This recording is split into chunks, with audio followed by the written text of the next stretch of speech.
Hi, I'm Danny. And I'm Lilo. And we are the Hitchhiking Ghostettes. We're a couple of crazy Disney adults that love to talk about Disney. So we thought, hey, let's make strangers listen to us instead of all the people we know who are sick of us. It was either a podcast or an OnlyFans page of Danny's feet at the Disney parks. So, you're welcome, guys. We're going to share our likes, our dislikes, our experiences, and travel tips with you. And for those of you who are ready to grab some Mickey ears and create your own magical Disney experiences, message us or leave a comment so we can help book your next vacation. And quick disclosure, we will be cursing and swearing, Musketeers, so this is your warning. Yes. So sit back in your dune buggy as our podcast materializes. And don't forget to hurry back. Hey, Disney adults. Hello, hello. Happy belated Mother's Day to all of you Disney moms out there. And happy belated Season of the Force to all of you Star Wars fans out there. We've been pretty busy, yeah. So busy. We have so many experiences to report on for you. Mm-hmm. Good, bad, and lots of don't make our mistakes. So, on with the show. We were recently in Hollywood. Mm-hmm. Almost immediately after we were in Orlando. Mm-hmm. So much so that we've blurred the two trips together a bit. So, yeah. I'm trying not to do that. So we were in Hollywood, mostly for Universal. But did we put some Disney in there? Oh, of course we did. Yes, we did. Fantastic. Yep. All right, so let's go right in. So we stayed at the Universal Sheraton, which was quite nice. Mm-hmm. It wasn't thrilling, but it was very nice. The lobby is super fancy, very glamorous looking, very movie star-ish.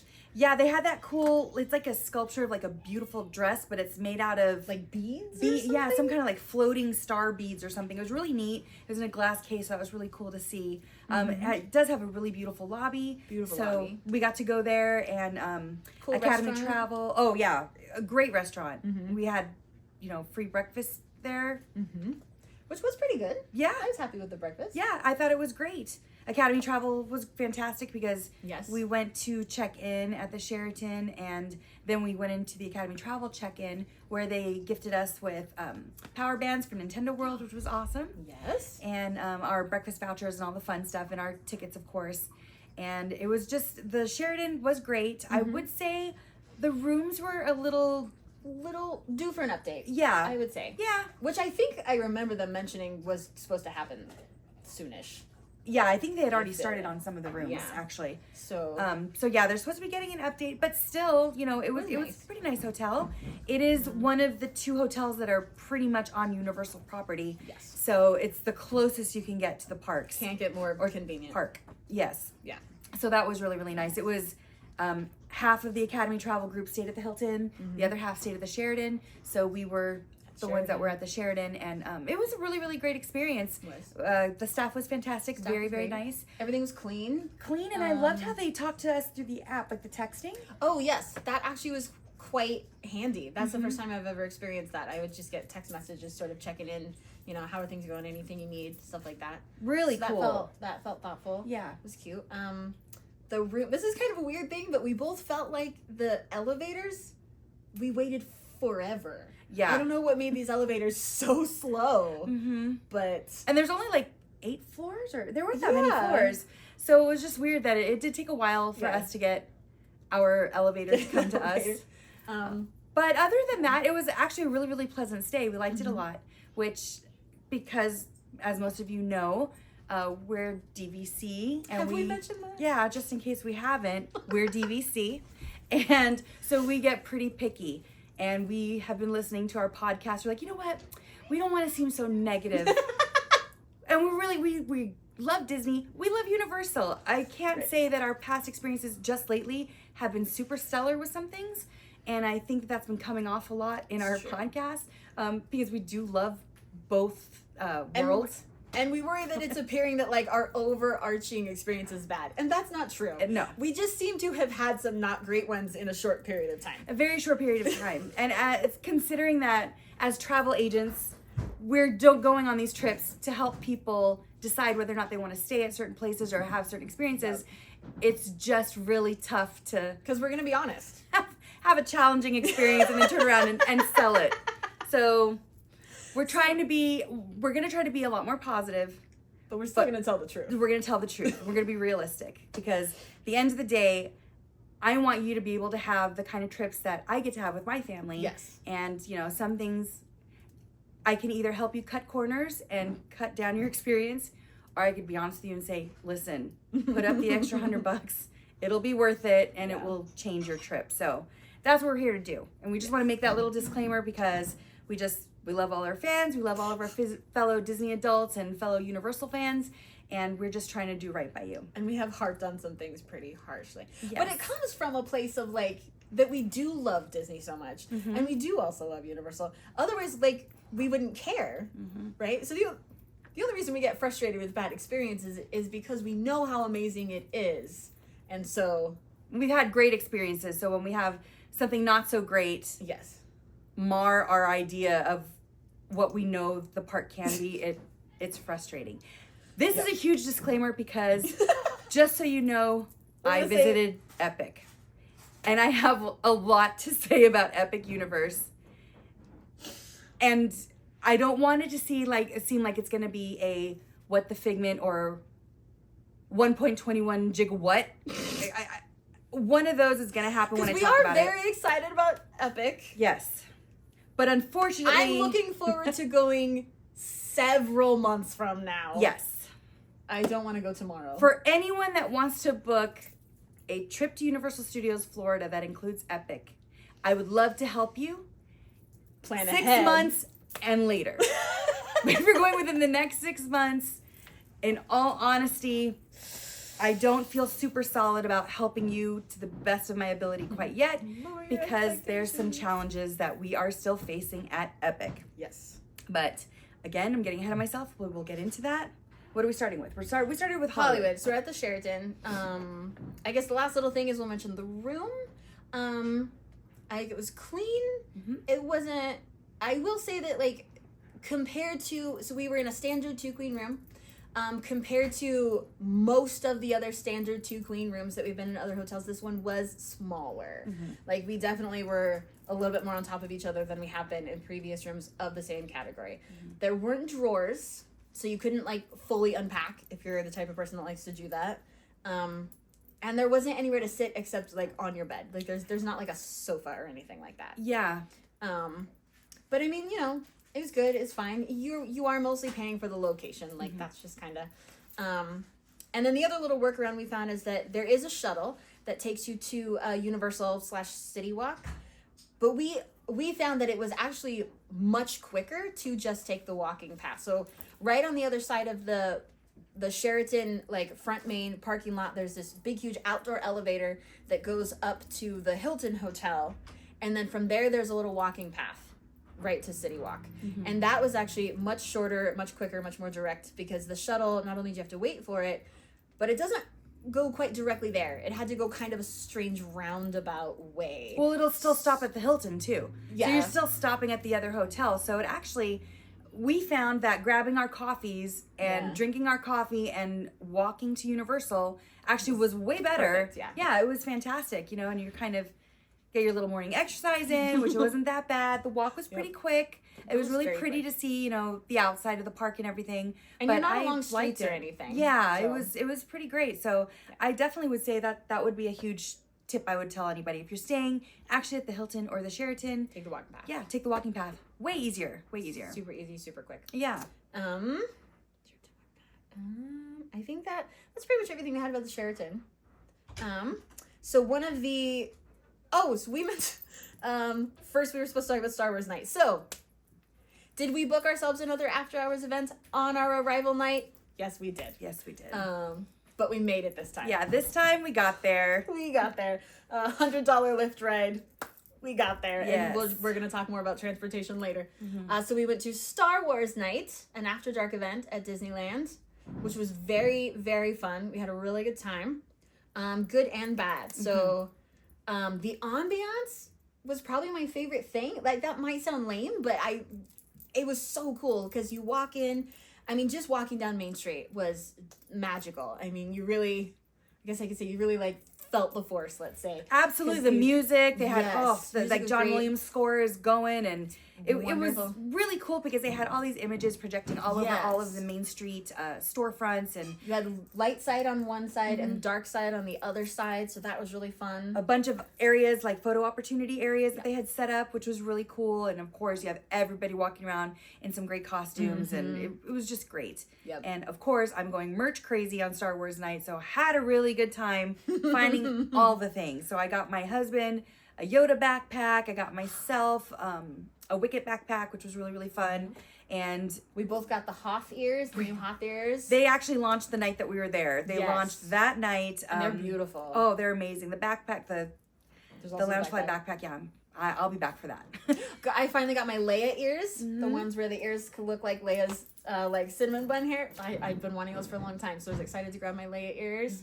So yeah, it was really fun. The castle was so cool. I could have just sat and stared at the castle. Just projections on the castle, just going constantly all night. The lighting, the projections were so cool, paired with the music.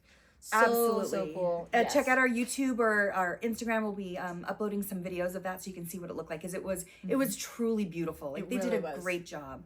And then in the front of the castle, they started it was like a DJ dance party. That was a lot of fun. It was actually really fun. Yeah, it was super cute. It was just like a lot of fun cheesy, 90s music, and it was fun. It was and a lot 80s. of fun. Yeah, There's 80s and 90s. 80s in there. A lot of fun. That I just loved seeing everybody kind of. I remember walking through and going, "This is your music." Yeah. Old music. She's like, "What is this? The Bee Gees?" I'm just kidding. It wasn't that bad. It was a lot of fun. I know music. I may not know movies, but I know music. She does know music. But that was a great time, and seeing everybody dancing together. It was the DJ was a lot of fun, and it was a really, really cool atmosphere there. Everyone was there to have a good time. Yeah. And then we got some of our drinks. We got these cocktails really cool that had the lightsabers in them. Mm-hmm. So Different colors.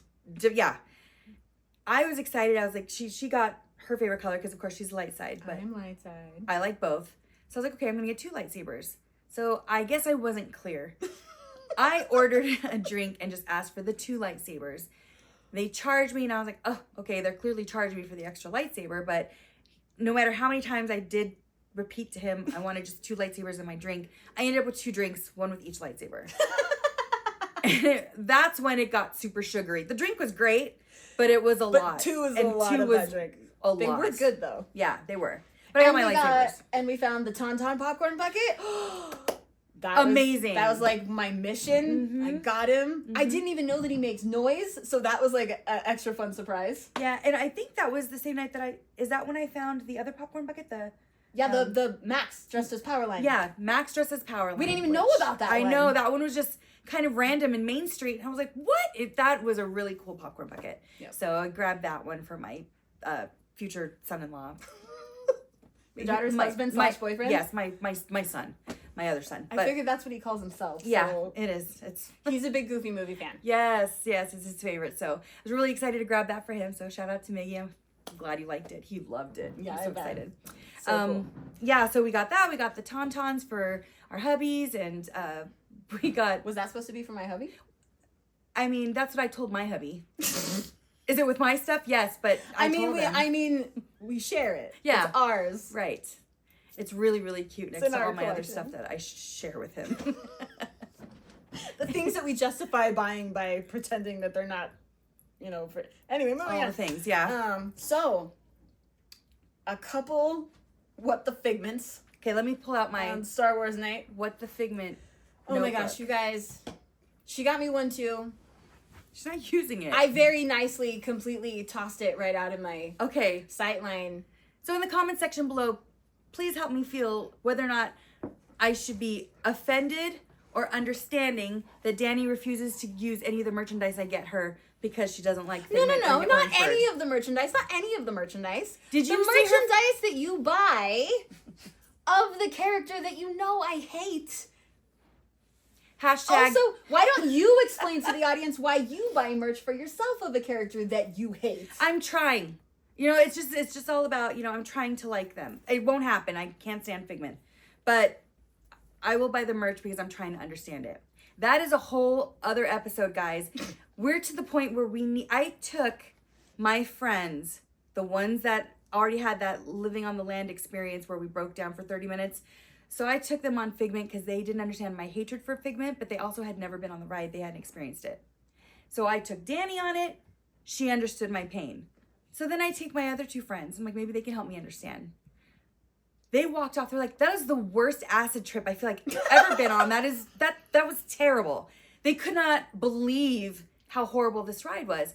And I was like, okay, who are these people that like Figment? Like, I need you guys to reach out and help me understand. I'm trying to. I'm buying all the things to try to understand the purpleness, but I don't get it. So if you guys can help me understand this.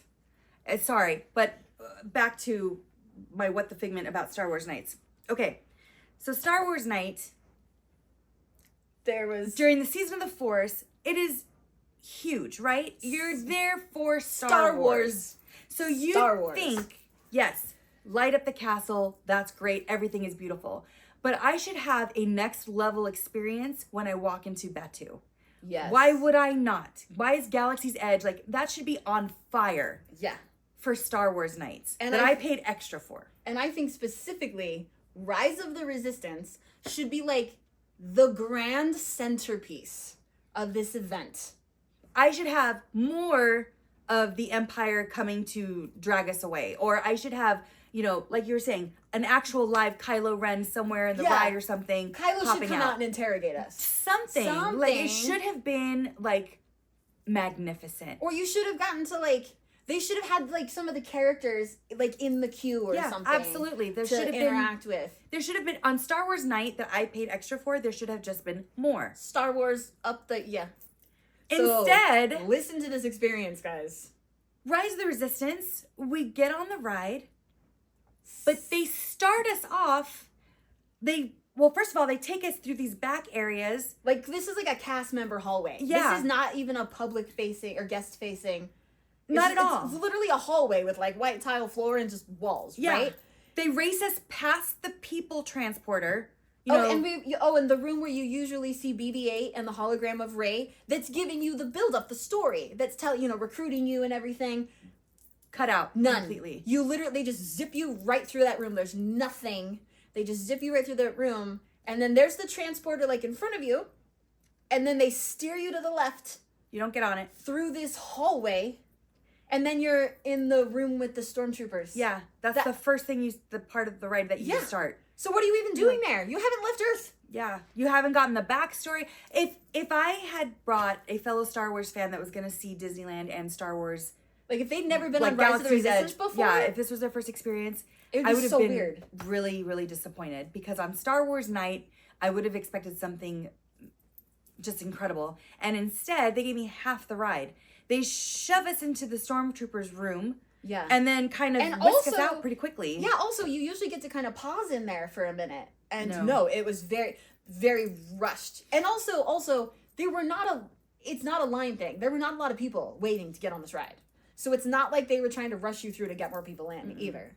I mean, that's pretty much a walk-on. It was pretty much a walk-on. But they just walked you right on, there was no backstory. Yeah. So then when you're in the hallways where they put you on your color, like, if you've never been on the ride before, you're kind of like, you don't know where you are. You don't know why. You don't know why these people are being so mean and interrogating you. Which, honestly, they really weren't. Yeah, they scaled that back, too. Yeah, everything probably was scaled because they knew it wouldn't make sense. Yeah, well. Because why are you there? Which is depressing, again, because I wanted that ride to be amazing. So then you would get on the ride, and then the ride's okay. Normal. And then it's over with, and I was like, that was it? Like, I think I was feeling like that was going to be, like, the biggest part of our night. Yeah, like, that should have been the highlight. Yeah, and it was crazy. And then we went on Smuggler's Run. Now, again, as she said, it's a walk-on. There's not a lot of people. I have been there when the park has been busy, and if I say there's 2 people in my party, we actually get on the, Millennium Falcon on our own. So we get to both be the pilots. Mm-hmm. But here, on a night when they weren't busy, and they had plenty of time, they still stuffed us with, like, other parties in the same one. So she and I were both stuck as the engineers, which, as you all know, well, if you know, you know. But this was my first time in that particular position. Not my favorite. Yeah. I've done it before. I have lots of kids and a husband. So I'm used to being shoved in the back. It's fine. But it is I didn't realize, Not the like, best. I honestly thought it wouldn't be a big deal. I kind of was like, I mean, I've been the pilot, I've been the co-pilot, and I've even been the what's the middle? I'm totally blanking on the position you are if you're in the middle. The gunner? The gunner. So anyway, and I was like, yeah, it's probably, it'll be fine. It's probably not that different, So you have your side panel with all the buttons and, and you're supposed to press them as they light up. But then what I quickly realized was because you have to be watching them so that you hit them when they light up, which means you're not getting to see what's going on. So you're just hitting buttons on a panel. You're just blind. Like you don't feel like you're really a part of the. No. And if you try to be, you almost get nauseated because you're going back and forth so much that it makes you kind of sick. I got to the point where I'm just doing this the whole time so I can watch the ride, but. It's true because you want to watch. Yeah. So yeah. I'm just hitting all the buttons randomly without even looking at the wall. Yep. But, again, I think we were kind of deflated by the Rise of the Resistance experience. It's true. So that becoming the engineers was just like, okay. Like, I had more fun on Star Tours. Yes. Than I did on Rise of the Resistance. Star Tours was a lot of fun. Yeah. Star Tours was so much fun. It was great. Mm-hmm. It was so great. And then the other weird little thing is so kind of sporadically without the park, there'd be these big signs on these stands and it said, choose your side. And then there was a QR code and we're like, oh, so maybe there's like a story that we get to be a part of or something interactive. We don't know. Mm-hmm. So we scanned the QR code. I chose light side. Lilo chose dark side. And then it just gave me a picture of Luke Skywalker. Mm-hmm. That was it. Like, literally just a picture of Luke Skywalker. Like, you could Google image search this thing. Well, I mean, I think the actual picture we got was the same picture that was on the QR code when they're telling you to pick a side. It was So it was like, what was the point of that? What on earth was the point? The material and time and design and everything that went into creating and printing these signs and curating these QR codes, all to just give us show you a picture of Luke Skywalker. Like it didn't. It was weird. It just depended. Whatever you picked, that's it. All you did was get you just got the picture of the sign on your phone, and I was like, "That's." There's no game. There's lame. Nothing interactive. There's no. Yeah. There's no point. Like, is there a point to me being on the dark side? Yeah. Right now, I mean, it was odd. It was very, very odd. So, we didn't wear costumes. I kind of wish we had because I always love an opportunity to wear a costume in Disney because adults don't get to wear costumes in Disney. We didn't because, it's just a lot to pack. And when I was packing, I didn't really think it was worth it because costumes are so bulky and everything. But, like, once I was there, I kind of wished that I had a costume on. Yeah. And it also wasn't too hot because that was my other concern. Mm-hmm. It was like, all my costumes are, like, heavy and layered. But then when I was there, I was like, I probably could have worn... It was cold enough. Yeah, it was definitely cold enough. It was definitely cool enough, and we could have done our Princess Leia costumes again quite easily. I agree. I kind of wish we had brought costumes too, but again, it was a Universal trip that we sprinkled some Disney into it, but it was supposed to be a Universal trip. It's true. So, I mean, it's fine. But what I did kind of wish that we had brought our lightsabers that we've built in the past so that we could be a part of the lightsaber, meetup, tribute. Yeah, the meetup. But again, she was very sensible and said, that's a lot to pack, blah, blah, blah. Well, because lightsabers have to be in their whole own thing. To carry them on a plane is just kind of cumbersome. So we didn't. But I think I will if I do Star Wars Night again. Because that did look really super cool. Fun. I think if or I use don't it as an do excuse to get another one. Well, yeah, that's a good point. I honestly might go get my drink again and walk back to Batu drinking it and then use the little lightsaber they gave me and maybe I'd do that. Sure. So I get the best of both worlds. I can be part of the meetup, but I don't have to necessarily carry around your heavy lightsaber. Because also, like, they don't collapse either. So right. You're literally just carrying around that whole full-size lightsaber. But the little lightsaber was pretty legit. I was quite impressed. Yeah, it was really cool. For being basically a lightsaber version of, like, a glow cube. It was pretty cool. I was excited to bring it home. I'm all about the glow cubes. Yes. So I'll drink anything with a glow cube in it. Just one of my things. So, another $100 Lyft ride back to Hollywood. So we went and did the Warner Brothers Studios tour, which was one of my favorite things I've ever done. Cannot recommend this enough. Such an amazing time. Agree. Such an amazing time.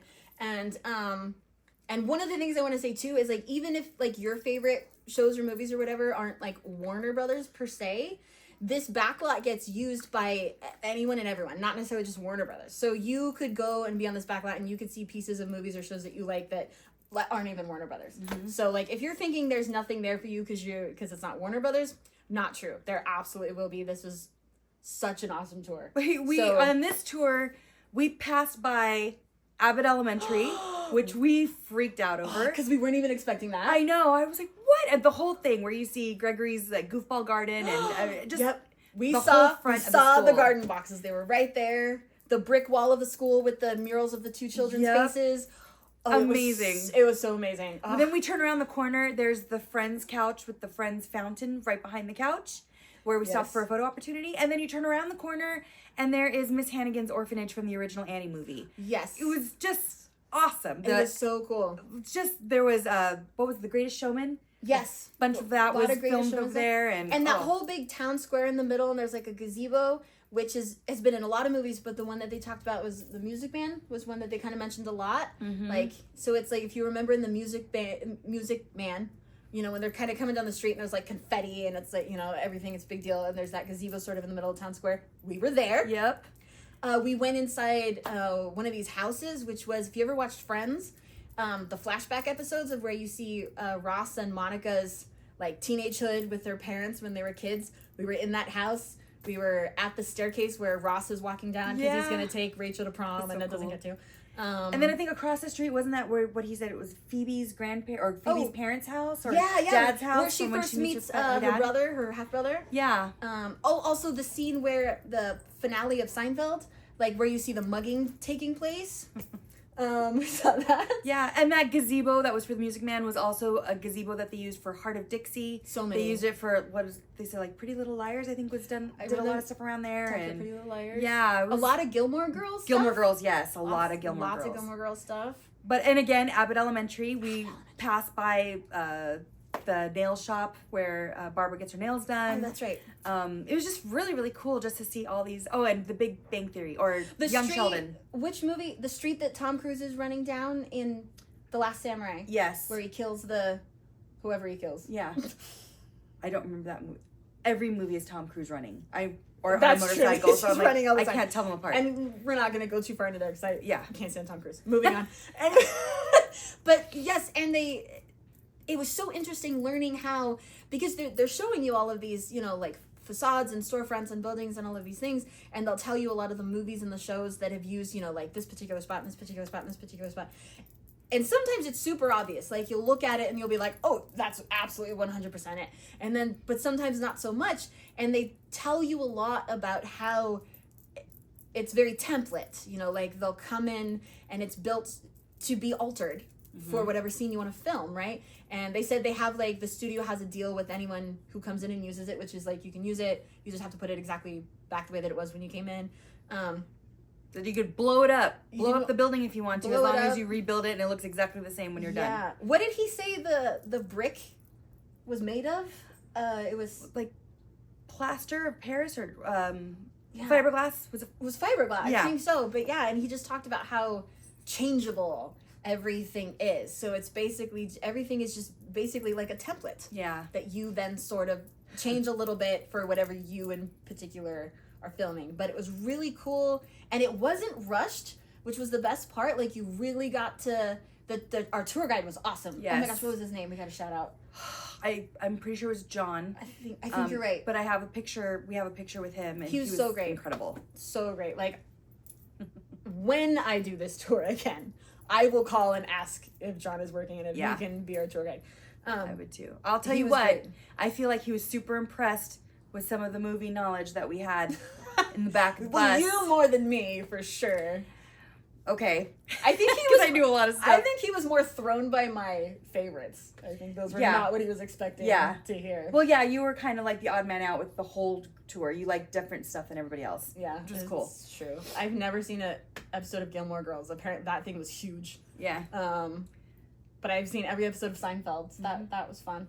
And then and a lot of Young Sheldon. Lots of Young Sheldon stuff. The university that he goes to, the bench that he sits on, lots of that. We actually we went by the apartment of the Big Bang Theory itself. Yeah, their actual apartment building. We went by there too, so it was amazing. All these things that were there, I was like, really, it's all filmed here?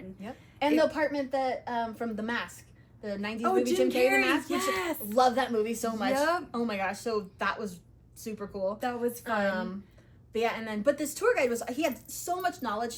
He actually talked about how he's done some writing and directing. He directed Muppet stuff, which I thought was so interesting. But he was such a cool guy and very enthusiastic and passionate. And yeah, I know that we had a set amount of time, but we didn't feel it. I didn't feel rushed at all. I mean, no, he talked and talked and just gave you so much information.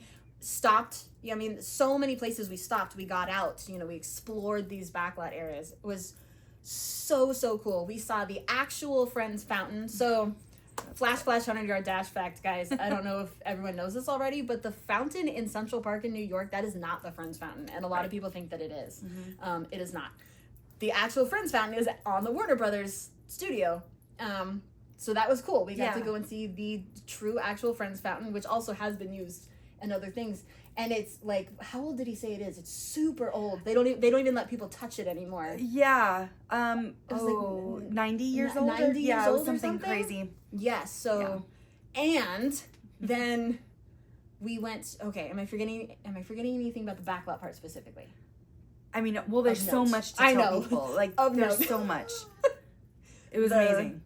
Yeah, because I was gonna go over to the Friends set. Oh. Can we go to the Friends set? Yes. So there's a Central Perk place, and you can buy coffee there. Yeah. And then there's like a set, not the true set, but like a replica of the set with the couch and everything. And there's also a store, like a merchandise store. And so I sort of wondered, I was like, wait, is this the set? Or is it just a replica? I sort of don't know. Because I do know that the Friends set still exists.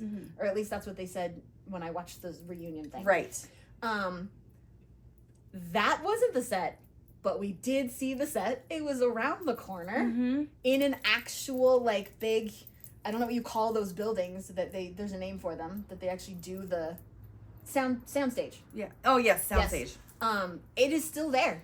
The couch, the coffee table, the stuff on the walls, the everything. It's so cool. Yeah. And then another crazy thing to learn was, like, I was so amazed by how small things are. So, like, when you're watching an episode of Friends and they're in Central Perk and, like, they're sitting on the couch, right? And then the stuff behind them, there's, like, a couple tables behind them, and then there's the door and there's the wall. That is right there. There's no space. Like, the way that they use camera angles is camera amazing. Angles and forced perspective is a thing. The entire coffee shop is very small. Yes. It's so interesting. But that was cool. So we sat on the couch. We held coffee mugs. We took some fun pictures, which of course we'll post. Yes. That was really neat. So really cool. Neat. And we actually did something similar for the Big Bang Theory apartment. So this one was even more fun for me. Yeah, I know. Yeah, she was all aflutter. Cool. And then what was it? It was the Big Bang Theory. Yeah, we got to I sat in Sheldon's spot. Yes. Hey, Sheldon, out there, my spot now. I have pictures. Mine. She got to sit there. We got to see the elevator with the caution tape. Yeah, with the yep. That was really cool. It was fun. We took some pictures. They had comic books on the table, which made it really fun. Yeah, because we did our picture. Yep. No, so we're gonna post everything for you guys to see because there's so much to tell. At the same time, it's like we don't want to overtell because if you ever get the opportunity to go, I don't want to ruin it for you. You should know everything. But 1,000% yes. If you're thinking, hey, we want to find something fun to do, so fun for a couple of hours in Burbank, do the Warner Brothers Studios tour. That was like beyond any expectations I had. Yes. It was it really set the bar high for me. Yes. For when we went to the Walt Disney Studios, my bar was set pretty high. So I was like, whoa, because the Warner Brothers Studios. I mean, after the Friends set, the pictures we got to take there, and then the merchandise, all that, we get on a bus and we still go to another area that had Harry Potter, like that whole Harry Potter area. We got sorted. We got sorted by a sorting hat. And then lower the hat. That was really fun. We pulled a mandrake out of a pot. Yeah, that was really cool. We were in a chemistry lab set, or the defenses against the dark stuff. Yeah, the potions room. That was really, really cool. And you got to actually do potions. It had like the recipes there for you to do. It was really neat. I mean, honestly, I think that tour was like a total of 2.5, 3 hours, and I felt like I had spent a whole day at a park. It was just amazing. A lot of fun. If you are a Harry Potter fan, you're gonna love it. If you're a DC fan and you love Wonder Woman, The Flash, Superman, you're gonna love this tour. It was incredible because they had a whole DC area as well. So we got to just really have fun in that area. And then we still got to go to their main huge merchandising store, which, are you serious? Which Leslie walked out of empty-handed. Oh, yeah, sure. Not. I got myself pajamas. It was crazy, the stuff that I wanted to get myself there. It was nuts.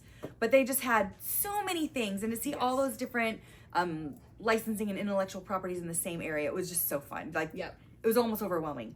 I wanted so much of this, I wanted so much of that, and it was just total blast. So if you get a chance to do Warner Brothers Studio, do it. So fun. Oh my gosh. One of my favorite things I think I've ever done. So after that bar was set so very, very high, we went on a Hollywood tour, which wasn't the funnest. Okay. But we feel like it was not necessarily the fault of the tour. So if you're going to do a Hollywood sightseeing tour, we just have some tips. The first one, check the weather and take something warm. They told us, oh, well, a light jacket, you'll be fine. We were shivering. It was very cold. Hard to enjoy because we were shivering. Yeah, once that sun was gone and that wind picked up, it was extremely chilly on that second outdoor, part of the deck. Because we were on it was an open top double-decker bus. And of course you want to be up on the top floor for sure. But don't assume that just because it's California, it's going to be warm. That sun goes away and we were shivering for like an hour and a half. Yeah. I mean, it made it hard to enjoy things. I would say if you are out and you bought yourself any souvenir that day, make sure one of the souvenirs that you pick up is a blanket. Fun little throw blanket or something, and take it on that tour with you. Because I can't tell you how many times I wish I had had that with me when I was on that bus. Yeah. It was very cold. It was so cold. Second tip. Yes. Check what is going on Hollywood Boulevard or Sunset Boulevard the night that you do your double-decker tour. The night that we went, go ahead. We did not get to see the Chinese theater because there was an event going on at the Chinese theater, so it was all blocked off. Yeah. So the buses weren't even allowed to go by it. Nowhere in sight. So if you're choosing a night to do your Hollywood sightseeing tour, check for other events going on in the area of the tour, because we would hate for you to go on this tour and not get to see maybe the specific thing that you were hoping for. Right, because unfortunately they don't announce that there's going to be any detours to the bus until you're on it. Yes. So, of course, at that point, it's too late to get off of it. So now we're shivering and we don't get to see the Chinese theater. Right, and because we don't get to go down the street of the Chinese theater, we missed like a lot of the stars we may have wanted to see. Yes. Another thing, decide on the kind of tour you want to do, especially with these double-decker buses.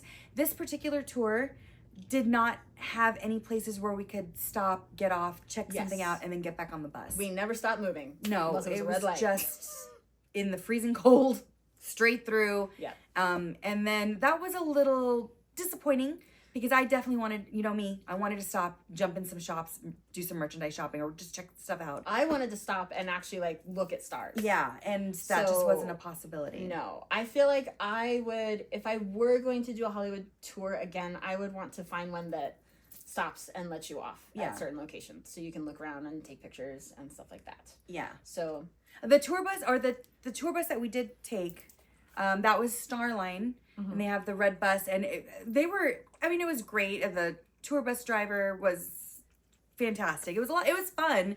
It's just considering that the things that we wanted to see were totally left out of the tour. Right. We were like, that's a bummer. There is a different company that's out there that does the hop on, hop off options for the tours. They actually have 2 different circuits. They do the beaches and then they do Hollywood. So I would definitely say check those out. Check that out, especially if you do want to hop off, walk Hollywood Boulevard, but you want to stay safe. Because those streets, especially once the sun goes down, it was a little sketchy. Do not be on Hollywood Boulevard after dark. Do not. Unless you are with an organized tour, do not. I'm telling you this as someone that doesn't even really like guided tours. I'm all about the self-guided stuff because I just don't like being told to do. But so because we went on our tour, and before we ever even went on this trip, we knew that we wanted to go find certain stars. And I had looked up addresses and stuff and figured out where to find the stars we wanted to see. But after being on the Hollywood tour, we were genuinely very nervous. Yeah. To go back to Hollywood Boulevard and by ourselves. This is a sketchy area. I would say don't go alone at all. Mm-hmm. Do not go walking down Hollywood Boulevard alone. And do not go after dark or even near dusk. Like, if you're going to go with a small group at least, and go in the middle of the day when there are you want there to be like enough people around that like nothing's gonna happen, but also like not so many people that you're gonna be packed and get pickpocketed. Right. And another thing, don't accept anything that anyone gives you as you're walking down the street. No. If they'll try to offer you CDs or, it's very carnival maps, barkery type of a thing. So definitely be ready to put up your like, no, thank you. Yeah. And also what kind of is a bummer is people set up like booths and tables where they're just kind of selling shit, but it's on top of the stars. Yeah. So it could happen that the stars you want to see are under some dude's table, which is kind of annoying. I sort of wish that they couldn't do that. Yeah. But yeah, when you watch, say, the Oscars and you're seeing the limo show up and the stars get out and everything looks beautiful and perfect, that is not the vibe of Hollywood. No, I'll tell you right now, that street is so closed down, like no one's allowed over there. I mean, when we were on our tour, we watched several of the population relieve themselves in the alleyways and stuff just as we're touring. I saw way more urine than I saw Hollywood stars on that trip. It was disappointing, for sure. Yes. So like Hollywood Boulevard, like if you're expecting something glamorous and glitzy and shiny and movie, that is not what it is. I don't know how they get that place polished up to look the way it does when you watch like the Oscars. Yeah. Because that is not what Hollywood is. It's really not. Listen though, that being said, one of my all-time dreams has been to go to the Dolby Theater and be there on Oscar night or have anything to do with the Oscars at all. Ever since Whoopi Goldberg looked straight into my eyes through the TV and said, no matter who you are out there, if you want to come up here, you can be me. You can come up here. You can get an Oscar. This can be you. Just keep on dreaming, keep on, believing in your dreams. I was like, oh, she's right. I'm going to go to the Oscars one day. That's when she used to be way back a long time ago before you saw the Oscars. Crazy. Yeah, she used to host. So anyway, she was. I remember when she hosted the year that Pleasantville came out, because I remember her black and white like flip. Do you remember the dress? That she wore? Yes, I remember that. That was great. I loved Pleasantville. But I've always loved anything to do with the Oscars. Who's your favorite ever Oscar host? Well, I loved Billy Crystal. Like that was, come on.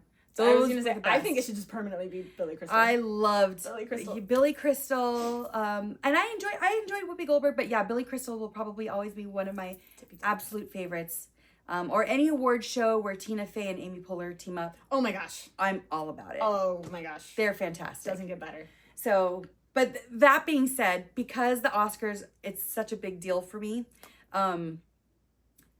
We did at a later point, we got to walk in front of the Dolby Theater. We did go walking down Hollywood Boulevard. You know how we're telling you not to do it? We did it. That's why we're telling you not to do it. But I actually I took pictures. I put my feet on the actual red carpet that they roll out for the stars, which I was just freaking out. And the Dolby Theater was right there. Again, they were having some kind of huge event. Yeah. So it was all blocked off. We couldn't go in. Yeah, they just weren't letting us really do anything. But there was an area, they had the red carpet fenced off, but some of it was peeking out from under the barricade. Well, and they had a little part so that people could walk through. Yeah. So I was like, oh, I walked the red carpet. It was very, very exciting. So that was pretty cool. So we did get to see that. And then Danny made one of my dreams come true. Let's just say she took me to a place where I got to hold an actual Oscar in my hands. And that's what we're getting to next, right? Well, kind of. We're not really getting to that, huh? That's true. That's going to be a totally different episode, actually. That is. Lilo got to hold an Oscar in her hands. These hands. And I haven't washed them since. Just kidding. But it was exciting. But that excitement happened on the Walt Disney Studios tour, which, if you remember one of our previous episodes, Danny surprised me with getting us tickets. This is something that you can only do if you're a D23 Gold member. So the regular general public will never be able to go on a Walt Disney Studios tour. So this was just like incredible. And we didn't know about the Oscar thing, though. No. This was a surprise on the tour. Yeah. Oh my gosh. It just, you get my to hold heart still. one of Walt's Oscars. Yes. They give it to you to hold. I took 1,000 pictures. It was absolutely amazing. So not only did I get to stand on the red carpet, but I held an Oscar in my hand. Amazing. And what's really cool is that later on this year, my husband and I will be going back because we are actually supporters of the Academy of Motion Pictures and Sciences. Oh, and they have a museum out there. And he's been dying. It's basically the Oscars Museum where they have the actual Bruce the shark from Jaws and all of that's out there.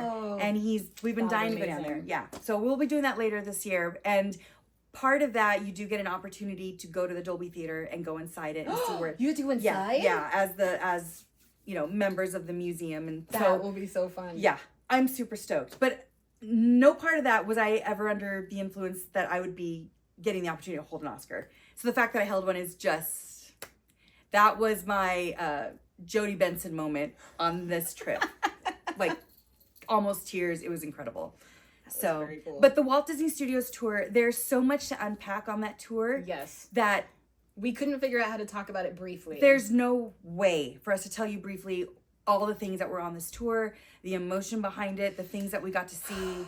It was incredible. So we are actually going to create a whole separate podcast episode just to go over what happens in the Walt Disney Studios tour so that those of you who don't get the chance to go or who may not get the chance to go can still understand what you get to see and experience on this tour. Yes. Because it was just next level, guys. So that's going to be totally different. May just make you become a D23 Gold member so you can go on the studio tour. Which I don't know how you're not one already, but no judgment. I was crying the whole time.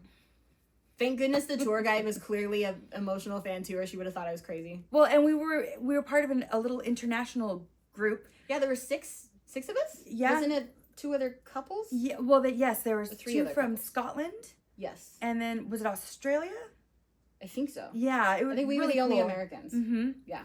So it was really cool. That was really, really cool. But that was so interesting to me because it did show how far Disney fandom reaches. Yeah. Like, and to be a D23 member, like the kind of person that would go on this tour and have the emotion about it. So this isn't just simply the fact that, I mean, yeah, we all know that Disney movies are everywhere and they've been subtitled and dubbed everywhere, but the depth of that fandom that these people from different countries like came and did the studio tour. And one of the guys on the tour, he was kind of glossy-eyed, and he even said, like, when he looked at we saw the original animation building, and he said, that building changed the world. Yeah.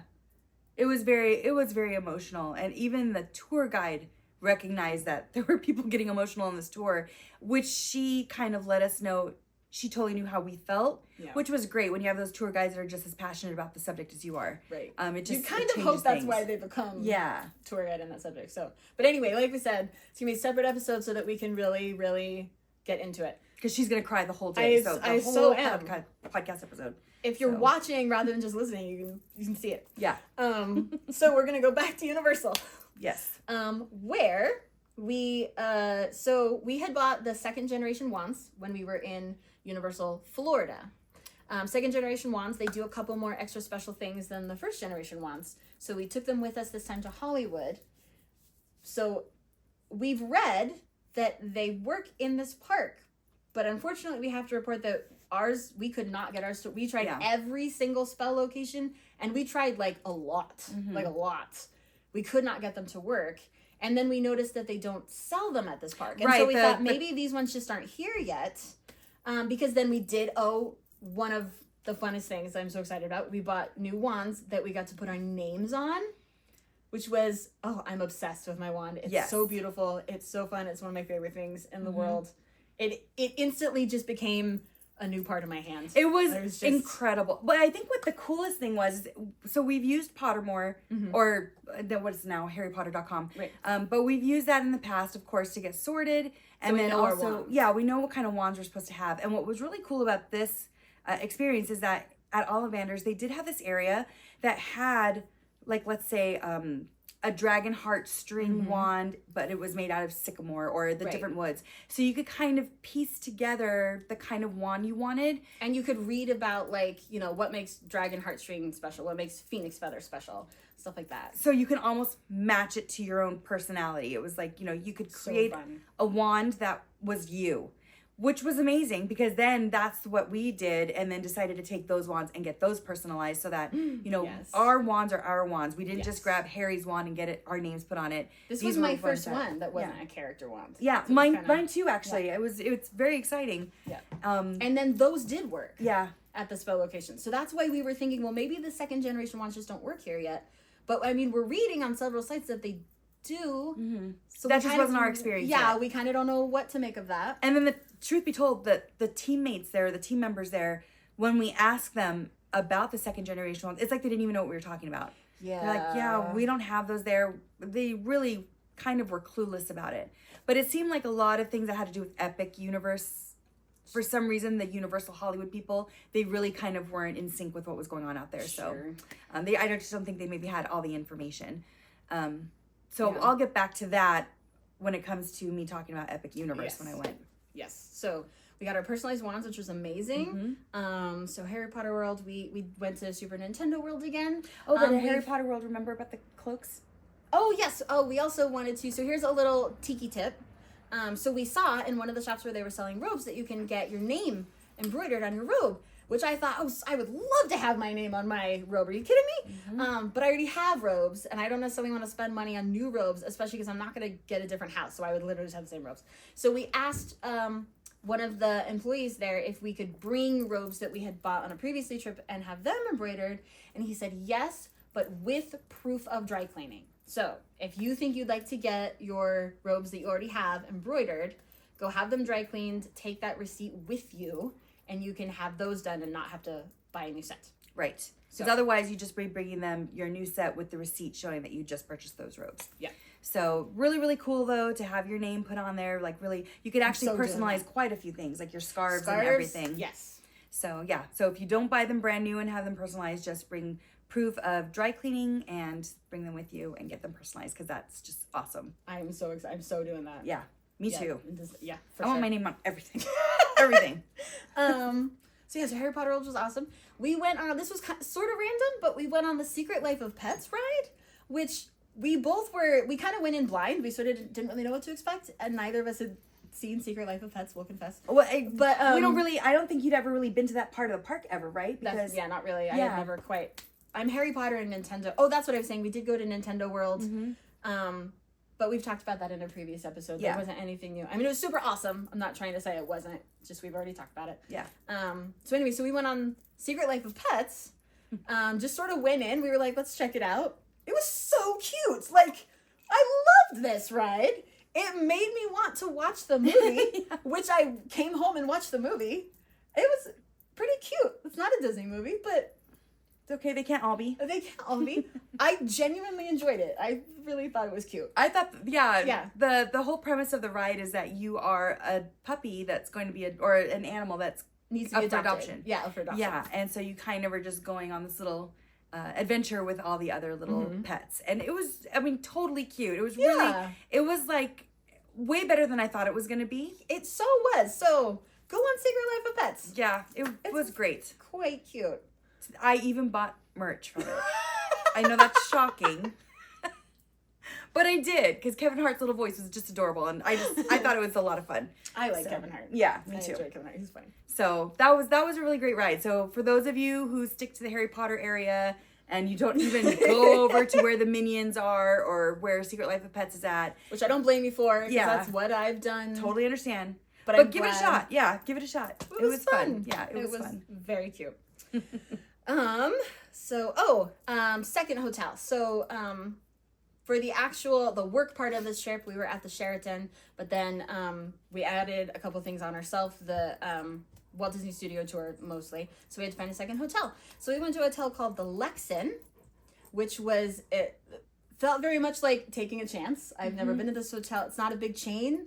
So, but it looks great online, which is always scary because everything looks great online. We really liked it. I was surprised. Very nice. How did this little tiny just random hotel in Burbank have honestly a better room than the Sheraton right next to the Universal Studios Park. I mean, this place, it was nice. adorable. I loved the beds. I loved the way that the room looked. It was a really nice little place. We have a tour of it. That'll be up. Mm-hmm. It was very spacious. But it was the Lexon North Hollywood. Yes, this is very important because there's more than one Lexon, and like they're a part of the same, group. And we saw a Lexon hotel on our Hollywood sightseeing tour, and we're horrified. Yeah. And I remember thinking, oh my God, that's the hotel that I booked. Oh my goodness. No, but thank goodness I looked it up. That was not our hotel. We were at the North Hollywood Lexon. So 100% for sure, if you give the Lexon a try, North Hollywood Lexon. Oh, it was North great. Hollywood Lexon. Yeah. But it was lovely. It was really pretty. The beds were comfortable. Oh. The room was big. Yeah. The bathroom was huge. I would 100% take my family to stay there in the future if I were to go back to Burbank. I would actually stay there over the Sheraton. I'd probably rent a car and stay there. Yep. Because that place was great. I thought it was so pretty. The kid at the front, I probably shouldn't say kid, but he seemed like he was a kid. Yeah, he was. But he was so polite. He was so helpful. He was great. Small thing. There's no coffee in your room. There's no coffee maker. There's nothing like that, which at first mildly irritated me because I became one of those people. I need my coffee. Mm-hmm. But if you go to the lobby, there's like a coffee machine, and it's like a fancy coffee machine. It'll make like a latte or a cappuccino or whatever. So that was really cool. Actually, that was great because it was kind of perfect if you're taking an Uber or anything like that. You get to go down there and kind of make your coffee and get ready to take it with you because they had everything ready for you to take it to go. So it was actually awesome. Mm-hmm. It was probably some of the best coffee I had on the trip, honestly. It was great. It was definitely the best coffee I've ever had, like, out of a machine. Yeah. It was, I really enjoyed it, but I could not get over how cool the room was. Like, I really enjoyed the room. Yes. You guys have to check out our video so you can see the beds. They looked like big white pillows, but with pretty blue blankets on it. But on the floor, it was like they were like low down to the ground, which I really liked. Yeah, I loved it. They had this cool like cushion thing border around them. Yeah, well, almost like a platform bed. Yeah. But it was like a weird cushiony thing around it. But it's hard to explain. That's why I really want you to watch the video. It was cool. But the colors, the way they had the room decorated, it was super lovely. I loved it. I really did. I can't tell you how much I loved that little hotel. Yes. I was sad we were only there for one night, to be honest with you. And I remember being so worried because like going to just a hotel that's like not a chain or anything, and you're just kind of going in blind. You're like, oh my God, what is this? And especially after we had seen a lot of the city of Hollywood. Mm-hmm. So it was lovely. Yeah, I would totally stay there again. For sure. So the Lexon, and then there was the Walt Disney Studios tour, which, as we said, we really want to be able to expand on that, so we're going to defer that to the next episode. But Lilo just got back from Disney World, Epic, and Icon Park. Tell us all about it. Okay, so my amazing husband turned 50, which was just bonkers. So I was like, what? 50? So we, of course, had to celebrate his 50th out in Walt Disney World because we just love it out there. And he wanted to drink and eat around EPCOT because it's just oh my gosh, pause. Back to Star Wars night. Mm-hmm. We went to Madame Leota's new store. Oh my gosh. Super quick, and then we're going to go back to birthday. Okay, yes. We went to, so they've been working on all the new Haunted Mansion stuff, which the Ghostettes had to go check out. Of course. They're building out the lore of the Haunted Mansion. It was really cool. So they've got like a whole big new queue that they're working on. And, but what's open already is that Madame Leota has a little store. Mm-hmm. It's so fun. We found such cool things. It was really, really cool. I think the one thing that I sometimes get a little frustrated with, I love Nightmare Before Christmas, don't get me wrong. But Nightmare Before Christmas is still different from the Haunted Mansion. And even though they do the overlay at Christmas time, which that's cute and all, but it doesn't mean that it is the same as the Haunted Mansion. So I really wish that they had just left it all Haunted Mansion because that's what I really wanted. But it felt like about half the store was dedicated to Nightmare Before Christmas, which was just like frustrating because I really wanted to just be drowning in Haunted Mansion merch. I wanted it all. But it was a very cool store. Yes. Go in there, check it out, even just to look at it, and look up. Yes. We didn't look up immediately, and as we were leaving, all of a sudden I went, oh my gosh. The theming, like the way they decorated the top of it. So amazing. Again, we will be uploading videos to, so you guys can check out what we saw, but it was really neat. And when you first walk in, there's that beautiful Madame Leota crystal ball. Mm-hmm. Super cool. Yeah, like I absolutely want one for my house. We got these beautiful little dish towels, and we got our super fun Haunted Mansion mugs.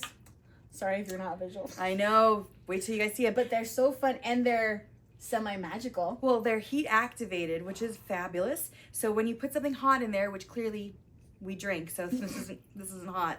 But in the morning, if you're gonna have your coffee in it, it does have heat activation where you will suddenly start to see extra bats on here. It really brings out some more coloring in the mug. It's really, really fun. So love these mugs, but we just had the best time.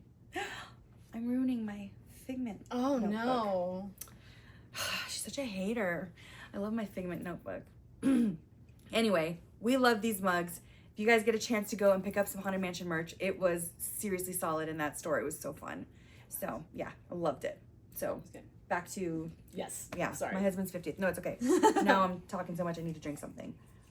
All right, so Jeff turns 50. Jeff turns 50. Turned 50. Mm-hmm. So my hubby, his birthday is the day before May 4th. So clearly this is gonna cause some craziness to celebrate his birthday, because we were out at Walt Disney World with every Star Wars lover on earth, and it was pretty busy.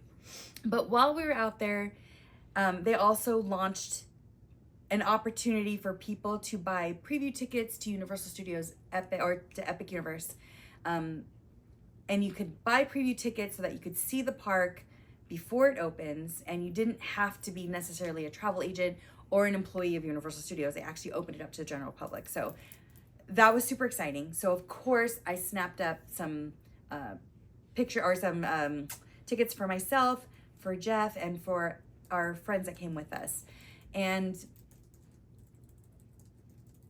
okay. So They're working out some bugs? They're working out a lot of bugs. So I did the monumental mistake again of ending a Disney trip with Universal. And this is a problem, guys. You need to swap it. This is a strong listen to us on this one. And we're all about, like, generally speaking, we don't give, like, blanket advice, because Disney is, like, can be so different depending on what you prefer. Every time someone's like, what's the best Disney advice? I'm like, well, tell me what you want out of your trip, and then I'll give you advice. Mm-hmm. But this one, blanket, Universal belongs at the beginning or in the middle. Mm-hmm. Don't so you can leave Disney and go to Universal and go home. You gotta end with Disney. Yes. You don't want to have your dessert. This needs to be a cardinal rule of Disney Universal tripping. Yeah. Disney is the entree and the dessert. Universal is the salad. You don't want to have your salad after you enjoyed your dessert. And that's kind of what happens here. You know, it just goes a little flat and bitter. Love Universal, but it's definitely something you want to start with. I can't really explain it. There's something about leaving the Disney bubble and going really anywhere outside of the Disney bubble that things kind of go downhill. But at this point, Universal Studios doesn't have a whole lot of shading in their parks. So it feels instantly at least 10 degrees warmer when you go to Universal versus when you're at a Disney park. It's just hotter. The customer service aspect is a little different. When you're used to Disney. When you're used to like Disney level customer service. There is a difference between there and Universal. So there are all these like tiny little things that you actually probably, if you're just a Universal fan and you don't do Disney a lot, you probably may never notice it until you go to Disney. And then you see it's just like a glaring difference. So again, I start your trips with Universal, end with Disney, which I did not do for my husband's birthday week. I can't believe I did this. But I grabbed these tickets for the last day that we were going to be there. So we had Disney the first whole part of the trip. Amazing. Our first night, we stayed at Animal Kingdom Lodge, had a beautiful breakfast at Boma, which if you've had the dinner buffet at Boma, do yourself a favor and also try the breakfast buffet. I believe it was $35 per person. For breakfast, that might seem high. You know what? I would have paid the $50. That's how much it was amazing. Boma is some of the best food on Disney property. Mm-hmm. And I didn't think that breakfast, my husband runs a breakfast restaurant. Like I'm actually pretty picky about breakfast now. And I was absolutely blown away. And when I tell you that I got blown away by oatmeal, Are you kidding me? I don't even like oatmeal, to be honest with you. But when one of the chefs themselves tells you, try our oatmeal, he just carved out some ham for me and some meat, and he's telling me to try an oatmeal that I won't regret it. So I'm like, okay. Grab the oatmeal, and it was the most delicious oatmeal. It was a coconut steel cut oatmeal. It was like a little bit of cinnamon, a little bit of coconut. It was like the tropics in oatmeal. It was fantastic, and I would tell you, definitely give it a try the next time you're at Boma for breakfast. They had eggs with sour cream. Oh no, I'm sorry, goat cheese and chives all mixed in. It was those eggs were fantastic. And then they have, she's not a bread pudding person because she's not a soggy bread type of person. It's a texture thing.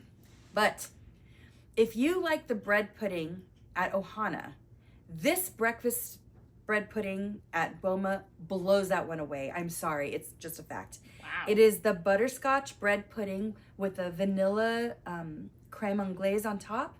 And Jeff, I think he had 4 helpings and they weren't small. He could not stop eating it. This stuff was absolutely amazing. He got all of his money worth just out of this bread pudding. Wow. It's like Ivy and her fried chicken. Ivy and her fried chicken. Mounds and mounds of bread pudding for this man. It was fantastic. And all the food was great. But I do have to say, when you go to breakfast, and there's something about going to Boma and not seeing the zebra domes, you're kind of depressed. But this bread pudding, different story. Like, it changed everything. Made it okay. Oh my gosh, it was fantastic. And they served you pog juice in the morning with your food, and it was just a fantastic experience. So,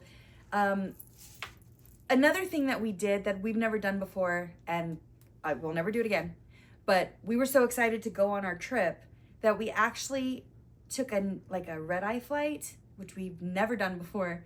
We got there at 5:30 in the morning. So instead of waiting till the next day to get there by the afternoon, we were like, no, we're just too excited. We want to go. I don't know what we're thinking.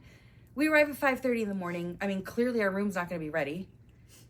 And we got there so early that breakfast isn't even open yet. So we had to kind of walk around. Luckily, we were at the Animal Kingdom Lodge. This resort is so incredibly beautiful. Animal Kingdom Lodge, you guys. Yeah, we walked outside and then we got to see the giraffe, the zebras. I mean, it was magnificent, and it probably even more enjoyable than the safari ride at the Kilimanjaro safari ride, which I love at the park. But this was such a different experience, walking around, seeing the animals so close. It was incredible. They had a beautiful fire pit. They had it was surrounded by bamboo sticks, and it was just, the whole vibe is insanely beautiful and just awesome, gorgeous. I loved it. So we got to spend a little bit of time looking at all the animals, which was fantastic. And then by then, we were able to get into Boma for breakfast, as soon as they opened. So we had a fantastic breakfast.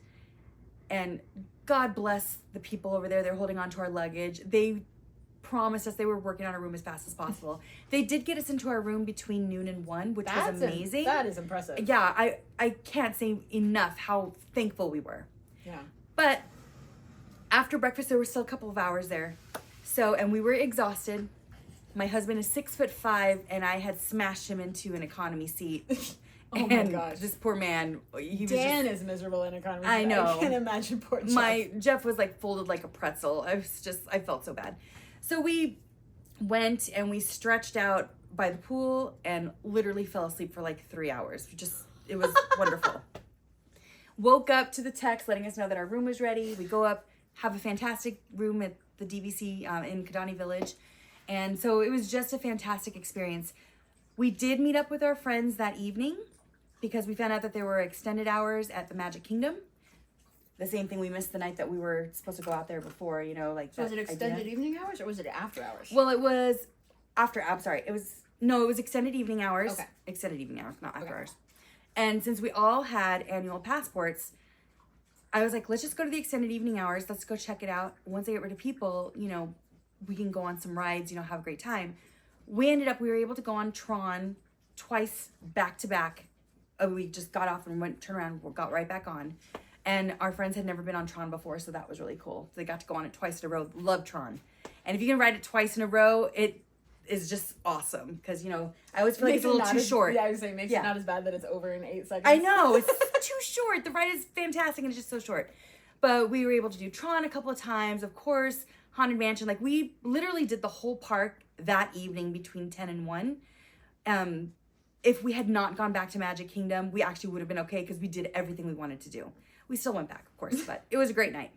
So we were able to do everything. I highly recommend that if you're staying at a Disney resort and you have the opportunity and the stamina to go to extended evening hours, do it. I mean, that's the only park time we had that day, and we got almost everything in. It was fantastic. So would you say that if you can do extended evening hours, like, do you feel like the wait, because since you got to do so much, I assume because the wait times were low, would that mean that, like, if you weren't able to get there early, because it's so important to get to parks early, if you weren't able to get to a park early, would it make it okay if you got to do evening hours? Absolutely, 100%. That, first of all, I can't tell you the last time I rode Peter Pan, because I can't understand waiting in that ridiculous line for Peter Pan. Me it's too. Just, I love Peter Pan, but yeah, you can never get in that it's crazy. I don't even bother.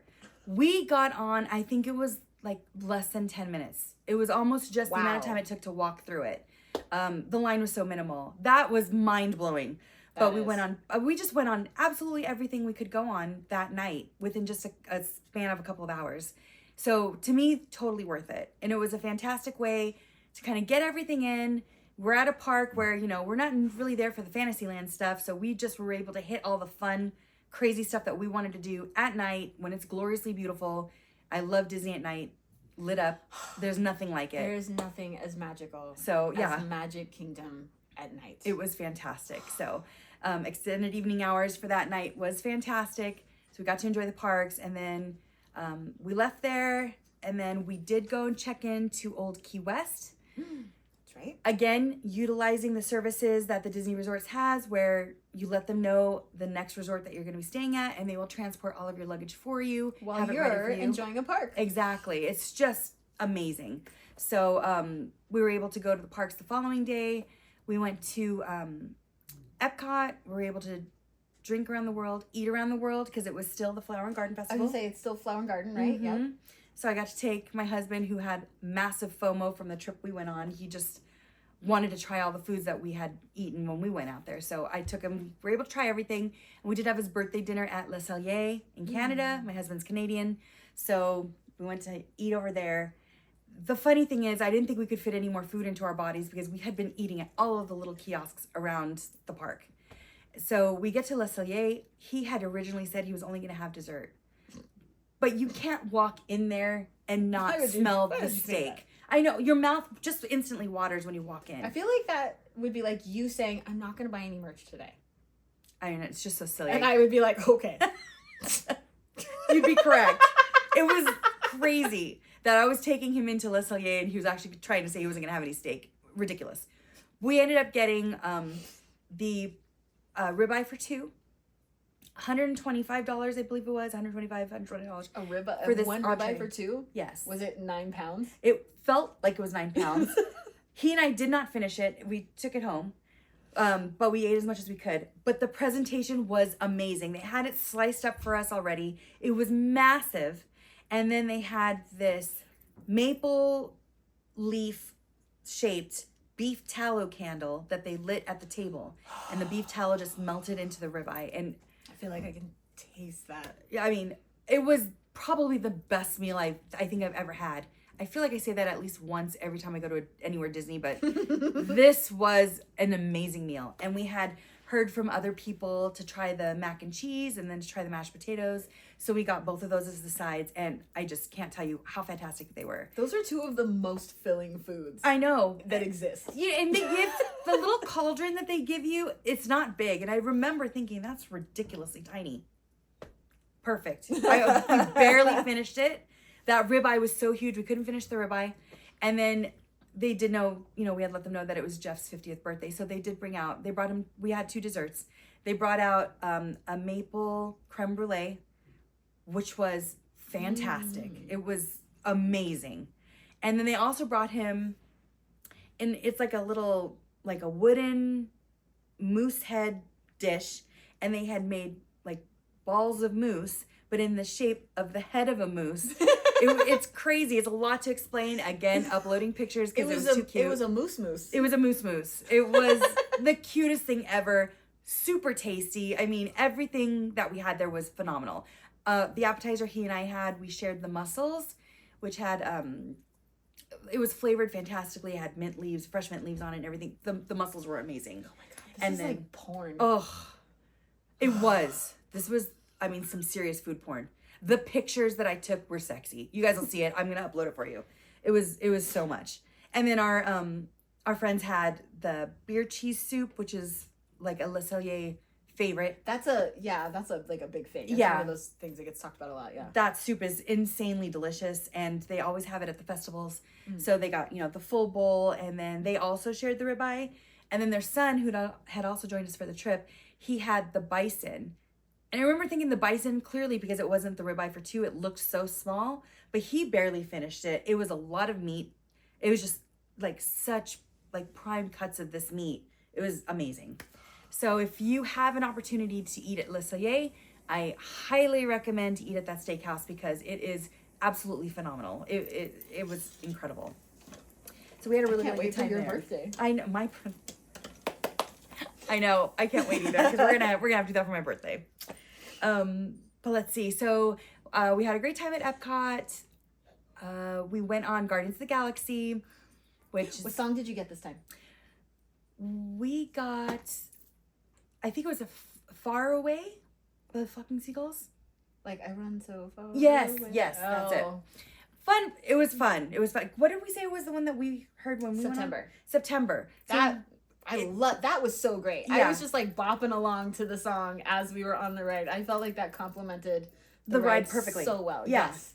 And I actually thought Far Away felt the same way, but it was the other song that you and I, that it felt slow, right? Yeah, it was a slow song, and it was, Everybody Wants to Rule the World. Yes. Yes. I did not care for that. That did not go with this ride. It made the ride feel slower. Mm-hmm. I remember as the song even started, I thought, that's a really weird pick to have in this rotation. Yeah. And I love that song, was not but the song it was, for my first time. I will say that. Yeah. I have to agree. I love that song, but it's just not the same for me. I really enjoyed the song that we had. I wonder how many there are. When Dan and I went on it, it was One Way or Another. I went on there once and it was the conga. So that would be fun. That was fun. It's like, what? A great ride and Gloria? Oh, it was amazing. But yeah, I think I remember in the beginning they said there was 5 or 6 songs, and I think now they're actually adding more. Really? I think I heard dang, that. So that like lowers and lowers my chances of hearing September again. Well, you never know. Just write on it a lot. That's what I would do.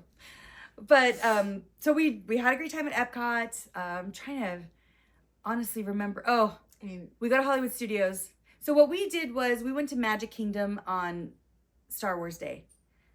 Because on May the 4th? On May the 4th. We did not want to go to Hollywood Studios on that day because the last time we did it, it's anarchy. Wall-to-wall people. It's just ridiculous.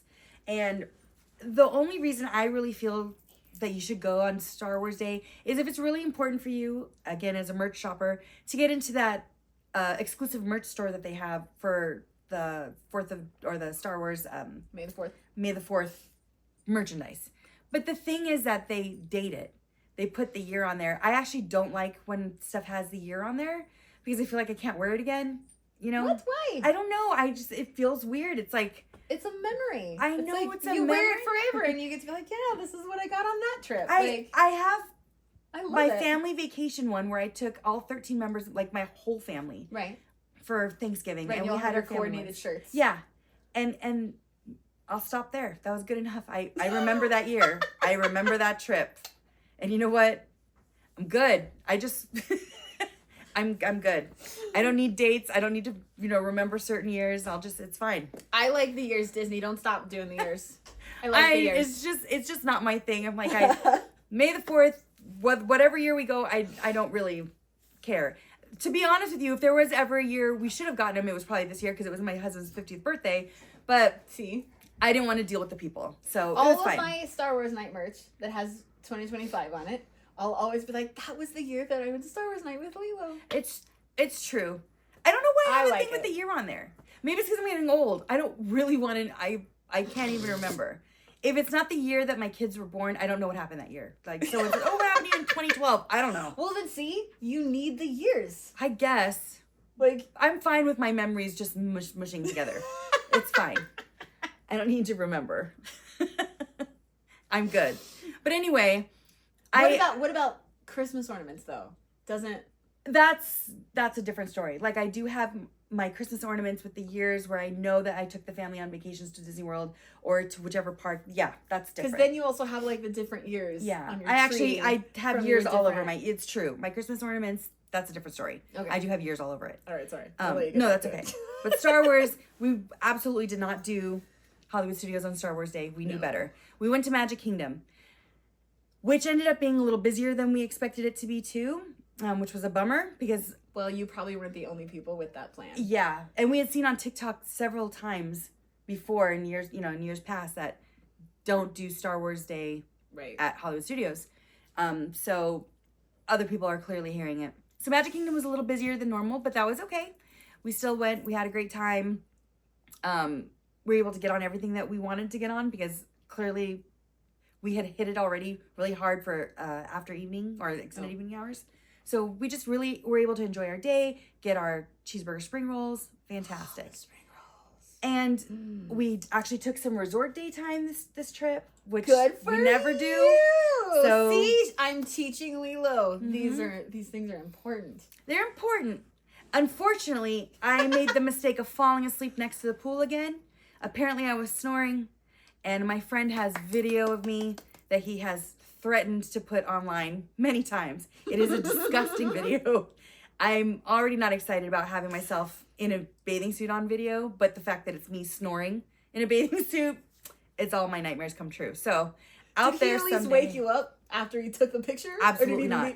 And it wasn't a picture, it was video. Because he wanted me to hear myself snore. As if you hadn't. I know. I feel like I'm pretty sure. I feel like everyone tells me I snore. Okay, I get it. I snore. But he, at least once every trip, he does his best to get just a real good picture of me. So he got video this time, which is terrifying. But we had our resort days. We had just a lovely trip. And then when we went to Hollywood Studios, we did go the next day and we drank around Hollywood Studios. My daughter, of course, as you remember from previous podcasts, we talked about how she found just the greatest drinks at Hollywood Studios. So we went and we kind of copied her. But I hadn't eaten enough. I definitely got drunk. I don't even know if drunk's the right word. I was definitely not really there. And somehow we ended up meeting Darth Vader at a time when I'm not ready to meet Darth Vader. We have to remember when we eventually do our husband episode, he needs to tell this story so that you get it, so that they can get it from like both points of view. Right. It's truly embarrassing. The pictures through our photo pass, man, they didn't care. They caught whatever pictures they wanted of me. And I look pretty inebriated, guys. It was crazy. But a fun time, great memory. So we had a great trip. So for me to be able to take him to Epic Universe, I was just like, this is just going to be the grandest way to exit our trip. Yeah. So let's get on to that, guys. Let me explain what happened at Epic Universe. First of all, I am very, very excited about this park. The park, so excited. It is gorgeous. I will tell you, it looks beautiful. I loved the portals to each world had, like, when you're going into the Wizarding World of Harry Potter, they have, it's the portal and then some kind of like an icon at the top of like a tower. Oh, yeah. So they've got like the hand with the wand. They had a flying dragon for Isle of Berk. You know, it's just, they had really just, the entrances to each of the worlds is beautiful. For those of you who don't know, real quick recap, Epic Universe is the new 4th park that Universal Studios has built in Florida. This is the way they were able to finally bring us Nintendo World to Florida because they had no room at the original parks. So they created this 4th park, definitely trying to now kind of compete with Disney. Be more immersive. Yes. They're beefing up the theming. Yeah, the theming was fantastic. The park is gorgeous. It is a little removed from the other 3 parks. So it's like about 10 minutes away, which right now Google and all the like GPS navigation they don't have it on point yet of where you're allowed to park at Epic. So the very first thing that happens to us is that we get screamed at badly by a security guard because we were entering gates apparently that were not to the actual entrance that we're allowed to use. So we get screamed at and we're told where to go, which is very far away from the entrance that we were at. So the navigational systems need to be updated, I guess, on that. And the security guard did tell us that this is a common problem she's having right now. So hopefully they get that fixed before the 22nd. So she should yell at the people that should be giving better instruction or updating things. She shouldn't be yelling at you. I feel bad for her because I was like, May 22nd is going to be a rough day for her. I hope she took it off because that's going to be an ugly day. This was a mess. So we drive to the correct area. We go and we park. And this was like old school Disneyland parking. Do you remember before they met? I've never parked in Disney. Ever. I don't do cars when I'm at Disney. Why would I? Well, and it's true. And I lived in the days before California Adventure. So where California Adventure was just one huge parking lot. So if you parked in Z, you're walking through 26 letters before you're getting to the park. It was crazy. Did they even have like little golf carts or anything? They had long trams. They did, but I mean, there were so many people and the trams only come around so often that it was a lot of walking. Parking at Disney was different. And so this felt very reminiscent of that original parking at the original Disneyland park. It was just a lot of parking and no transportation to get you to the front. So there's just hordes of people walking and it was quite a walk. So we get there. For the preview tickets, the park doesn't open until 11 a.m. So that's when you get there. Also at 11 a.m., that's when they open up the first virtual queue spots for the Battle at the Ministry of Magic, which is the big Harry Potter ride. So first off, why virtual queue? We're doing technical rehearsal. We paid all this money for preview tickets. You're only allowing half the capacity of what you're going to have when the park actually opens. Why are we not allowed to get on this ride without a virtual queue? I don't understand. Second of all, your virtual queue. In order for us to access a virtual queue, you have to be inside the park at 11 a.m. You can't because we're all still getting in. They're opening it. So the closer you get, you see everyone's jumping on their phones because you're just trying to be in the vicinity. But another trick is you also have to be on their Wi-Fi. But the Wi-Fi doesn't work in certain lands. And if you don't know that and you're in Nintendo World trying to get a 3 o'clock virtual queue spot to Battle of the Ministry, you're not getting it because you're not getting any signal. That's another thing I had to learn the hard way. But 11 a.m., by 11 o'clock and 32 seconds, all of them are gone. And I actually had it where it told me, okay, virtual line, I could get in. And the minute that I told them I have 5 people, they're like, oh, we don't have room for you, kick me out. And I couldn't get back in. So that was very upsetting. So we didn't get in at the 11 o'clock virtual queue line. Turns out that even though they start the virtual queue at 11 a.m., they actually don't open the ride until 3 p.m. What? Yeah, I don't know. So all those 11 o'clock people are actually fighting for 3 p.m. spots. At 3 p.m., they open up another virtual queue. At that time, you're fighting for whatever spots are left. But honestly, the 11 o'clocks, they took so many spots that you're praying to get something around 7 or 8 p.m. But 6 o'clock, they open up another virtual queue. By that time, the poor 6 o'clock people, you're not going to get in. It's I don't even know why to bother. Yeah. Doesn't matter. Ride broke down the whole day. Oh. There are 11 rides at this park. 11 rides. One ride is a virtual queue, and it's probably the one ride everyone really wants to go on. It's virtual queue, and it's broken down on this day. It's usually the one they give the virtual queue is the one that they expect to break down. And to have the most people. And I was so excited to see this ride. It was probably my biggest reason for going. Yeah. And that's probably a lot of people. Not happening. Yeah. We walk in. We already know. We walk in. The first thing we see is a gift store. Jen and I go in, and she and I, of course, put a massive hurting. And we already have too much merch. So we turned to a security guard and said, hey, where are the closest lockers? Oh, yeah, I don't know. What? Mm-hmm. I'm like, how about, okay, I can accept I don't know if it's followed by, let me find out for you. Exactly. That must be the Disney in us, because that's what I would expect at Disney. Even though I don't really hear I don't know at Disney ever. That's true. But when you do, it's followed by let me find out for you. Let me find out for you, yes. So this guy's like, yeah, I don't know. I'm like, okay, I guess we'll find out. No one knows. Like, no one really knew.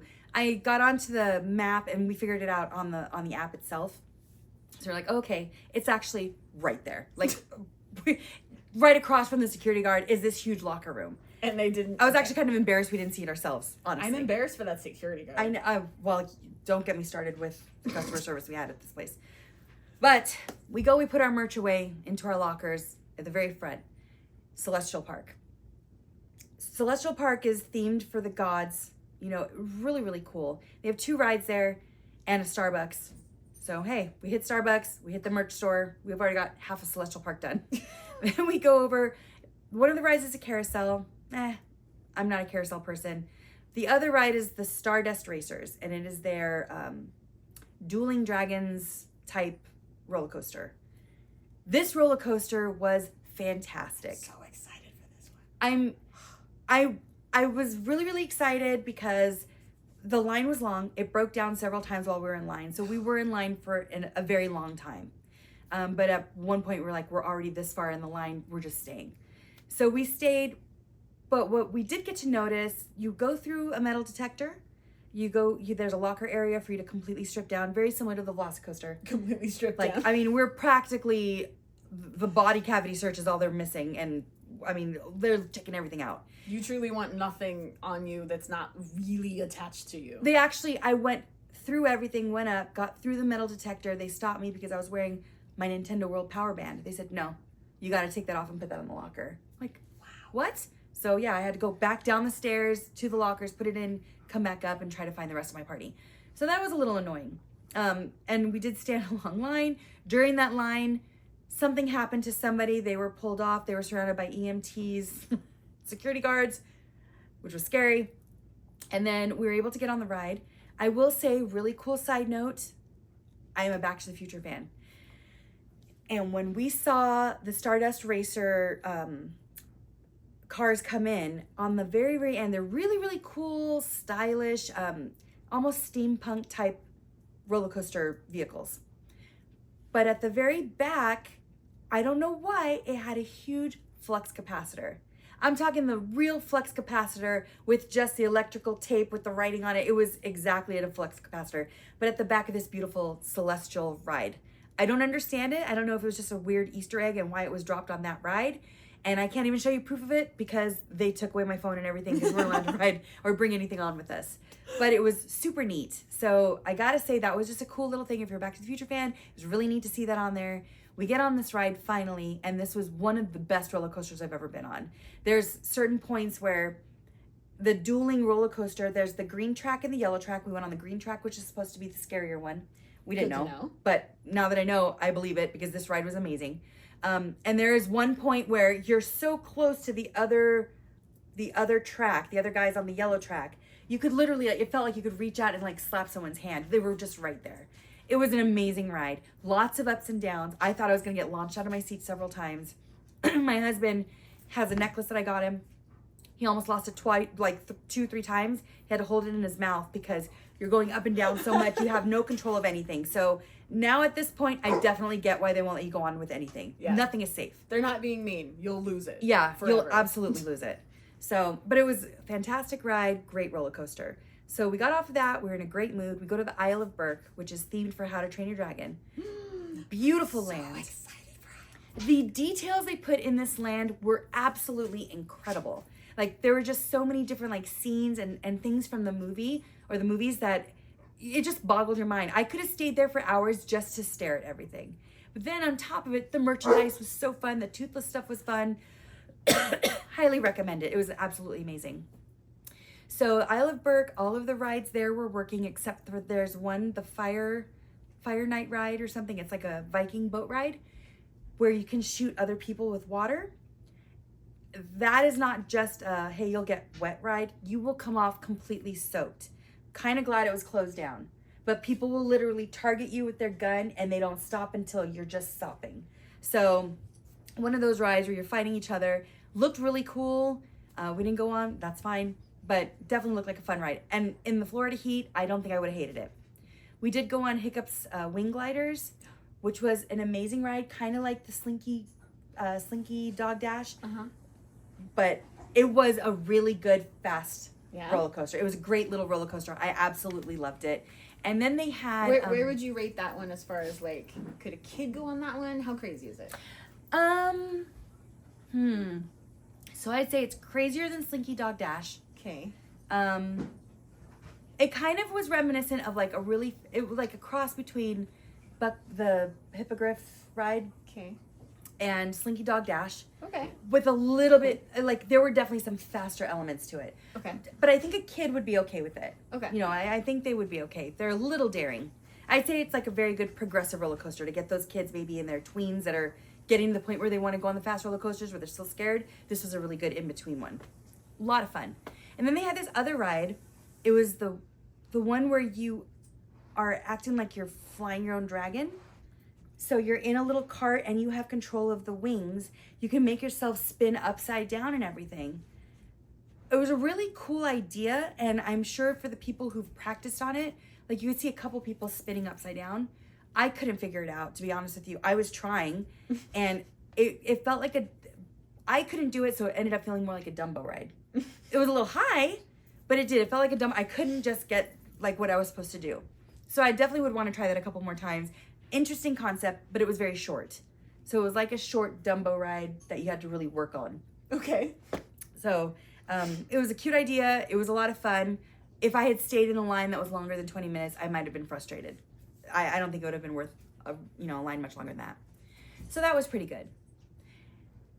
After that, we went to Nintendo World. We were able to ride the Yoshi ride, which was adorable. It's kind of like a little people mover ride.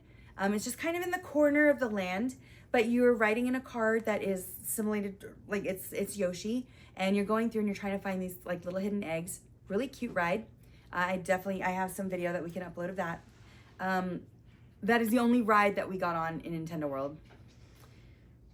We went to get on the Donkey Kong minecart rides, which we were excited about. We waited in a line for over an hour and a half. I was literally the next one. Yeah, I don't wait in lines. I can't even tell you the last time I waited in a line more than 30 minutes. Yeah. It was a long line.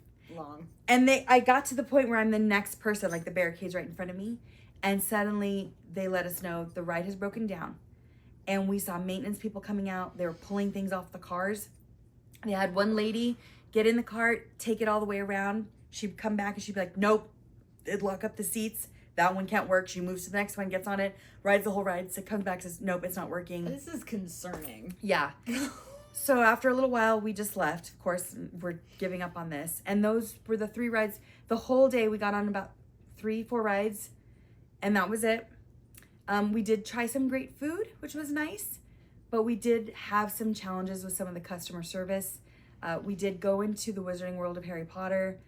That area was absolutely gorgeous. It was very beautiful, but again, the Battle of Ministry magic, you couldn't get on it. And that's the only real attraction there. They also have a show. We didn't do the show because it started to rain pretty fiercely. So everyone just started running for the hills and trying to get out of the rain. And it took quite a while for it to stop raining. So it felt like everything was really beautiful. Oh, and we also got to the Dark Universe area. That is themed for the original Universal monsters. Dracula, Frankenstein, the werewolf, the classic ones. That area is beautiful. It is spooky, very gothic feeling. It was beautiful. Both rides were broken down. We did not get to go on any of the rides there. They also have a hidden tavern. We went in there. It was really, really nice. But one thing about Epic Universe is that all of the food is mobile order. So that can be a little frustrating if you don't know that. So even the sit-down places are mobile order. Oh, is it like the kind where you sit down at the table and there's like a QR code you scan, or do you just go in the menu in the app and do like mobile order?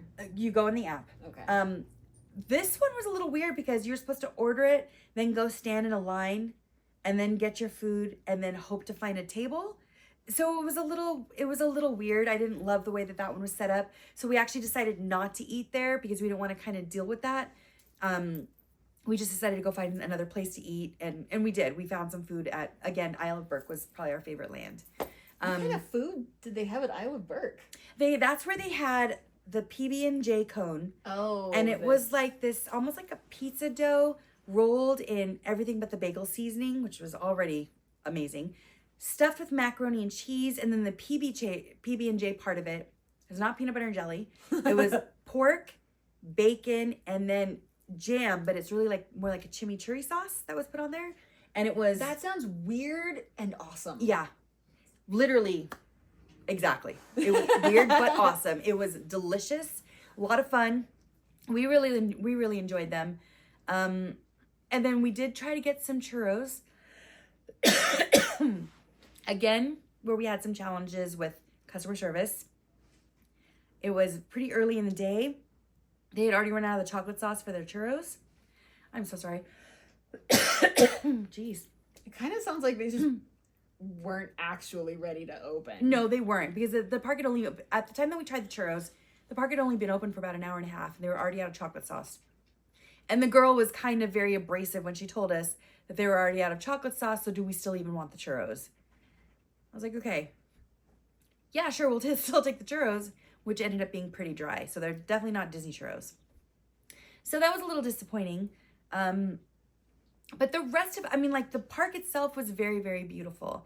And I really strongly feel that in about 6 months, maybe a year, when they've figured everything out, that's going to be a lot of fun.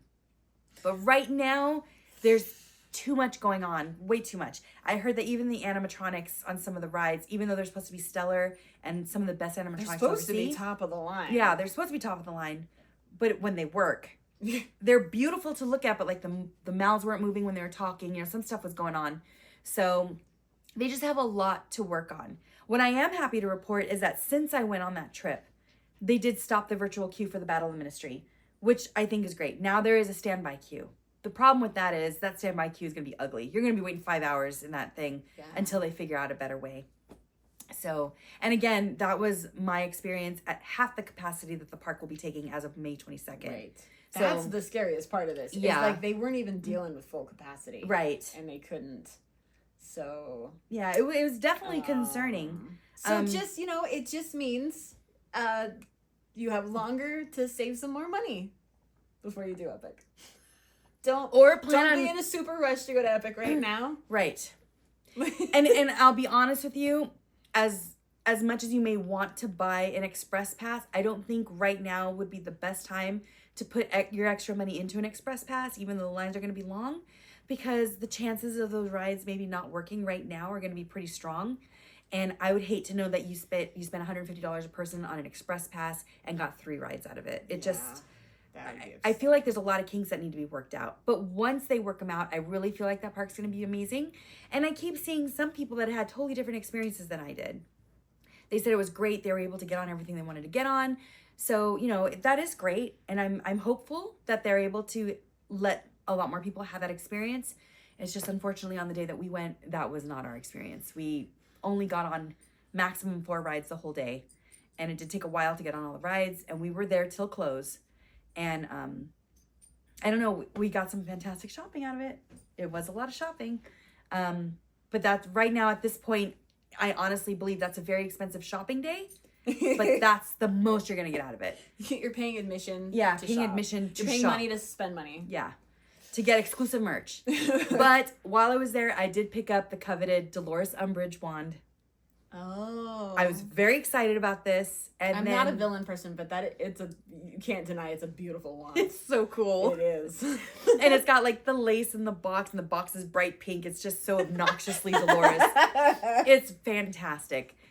Sadly, though, not a second generation wand, which I thought that was kind of a miss. The whole what? Yeah, it's not a second generation. Every wand in Epic should be second generation. I know, and I was like, literally, Battle of the Ministry Magic is a ride dedicated to Dolores Umbridge. I was like, why is this not a second generation wand? However, in Epic Universe, at the Wizarding World of Harry Potter, the second generation wands they have there are absolutely amazing. They had some beautiful wands. I mean, they were incredible, and if I could, I would have hurt a lot of my credit cards on some of those wands. I just don't know when I'll be back to Epic. You know, it'll be a while, so right now there's no point. But I will say, when it comes to the Wizarding World of Harry Potter, and you get a second generation wand, please know these second generation wands, they're really, really cool, but there is a little bit of work put into them. When you buy them, Immediately with the box in your hand, you should be getting onto the Universal Studios Orlando app and getting into the Harry Potter, Wizarding World of Harry Potter area where in the app it'll let you play, like start play. At that point, it will allow you to pair up your second generation wand to your phone into the app. By doing that, it will unlock this feature that you can put in your own profile as a wizard. You know, you put in your house, your, you know, what kind of Patronus you want, kind of like a mini harrypotter.com or Pottermore feel to it. Fill everything out. Again, you're going to be pairing your wand to it. And what this does is it will start to unlock achievements for you. It'll unlock certain spells that you can use, but other people around you that have either first generation wands or have not been paired up to the app, they won't have access to these spells. So there's a lot of different things you'll be able to do. But the biggest thing is that in order to pair your wand, you need to scan the UPC code on your wand's box, the original packaging box. You cannot pair your wand unless you've got that box. And I say this because I brought my second generation wand for my husband to use. I also bought him a sling that they had there that had a little wand holder. So we didn't bring the box with us because we thought it was going to be bulky. It wasn't until we were in the Wizarding World of Harry Potter that a cast member told us, oh yeah, you're supposed to, you know, pair your wand, but you need the box. And that was really disappointing. I feel like they should tell you that, like, as you're purchasing it. Absolutely. Like, if you're purchasing one of these wands, the cashier, like, in that moment should be like, all right, you know, here's your one. Just so you know, while you have the box, you want to get this paired up. Yeah. Because you won't be able to do the special things until you've done that. So don't go putting your box in a locker or something until you've done that. Exactly. And we had left the box back in our hotel room. So there was no way for us to access it. We didn't even have a locker to go back to. So that was really, really disappointing. And I totally agree. I wish that was something that they had told us at the beginning. Yeah. So that was a miss. So just to give you guys that heads up, make sure, don't even leave Ollivander's or whatever wand shop you're buying your wand at without just going ahead and adding it. So that way you can go ahead and leave your box at home and travel more comfortably with your wand, just using like your robes or your wand sling to carry your wand. So, but yeah, that was, you know, it was a great trip. Epic Universe again. I would have to say right now, #epic fail. It was not great. But I'm hoping for better in the future. And I know it'll get better, you know, so not to be negative. It wasn't the best experience, but it was really cool because I see the possibilities and I am very excited for Universal Studios. I think it'll be great.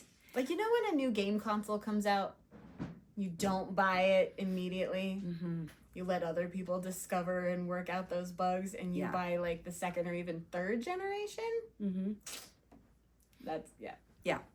Yep. And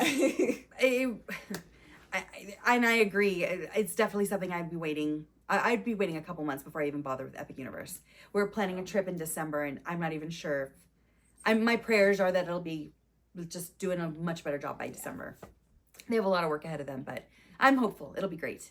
I think it will. They just gotta work some stuff out. Yeah, because the park is beautiful, definitely beautiful. And then we actually ended up our trip with our last day. We were having an evening flight, so before we flew out, we stopped at Icon Park. Ooh, this is not Disney, this is not Universal, this is just Orlando stuff, and it was the coolest thing. Icon Park is located pretty close to Universal Studios, and it's just kind of like a really cool strip mall, or maybe like a downtown Disney or Disney Springs feeling to it, and it has 3 attractions, and one of the attractions is called the Starflyer. Oh, wait, I need to chime in. So, I don't know exactly how far back, but Lilo's husband, Jeff, wanted to go on this Starflyer and told Lilo, this is what we're going to do for my birthday. And Lilo saw pictures and videos, was terrified to go on this ride. To me, it looks amazing because I'm one of, like, the more thrilling, the better. I'm horrified. I'm definitely afraid of heights. And it is close to Universal because when we were on our trip, we passed by it several times. Because also, side note, Universal doesn't really have a bubble. Like, when you're going between parks and hotels and stuff, you're just driving through Orlando. Like, there's, like, Walgreens and just, like, normal stuff, right? And so, every time we drove by this park, I took the opportunity to remind Lilo, hey, look, that's the ride you're going on. It's going to be so fun. my sinuses would clear every time I saw this thing. My husband loves the flying swings at the carnivals, right? You know, those flying swings that have the little tiny wrought iron or the little iron bar that you just kind of slide over your lap and then they fly you off. Well, this is the same concept, except these swings go 450 feet up into the air. You're looking down on the Ferris wheel. That's just crazy. And the Ferris wheel used to be one of the bigger things to do in Orlando. It's a big Ferris wheel. Yeah, it's called the Eye of Orlando. It's not small, yeah. Yeah, it's huge. And the fact that we were looking down on it was just insane. But this ride, it's only $12 to ride it. And if you have the guts to go on it a second time, they drop it down to $8 because they're like, you're not going to ride it again. If you do, we'll give you a cut because it's that scary. And my husband knows I'm afraid of heights. I thought, you can't be serious. You're going to make me go on this. But I think it was a little bit of revenge because I had kind of barked at him and told him he needed to figure out stuff that he wanted to do for his birthday because I didn't want us to come back from the trip and him complain to people that he didn't really get to do anything he wanted to do because he hadn't put any input in. So I said, look online and find some stuff you want to do because I don't want you to feel like I chose everything that we're going to do on this trip and you didn't get to do anything you wanted to do. So he says, okay. And he comes back with this thing for me to ride. And I'm like, dang it. So he got me. I think it looks so fun. Well, I went on it the last day. I thought, you know what? I'll ride it right before I get on a plane because who knows? It could be just my day. So we get there. And again, lockers, you have to take everything off of you. They actually don't allow you to take your own phone on there.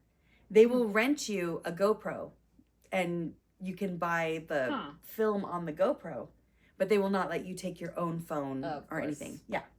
Pretty smart.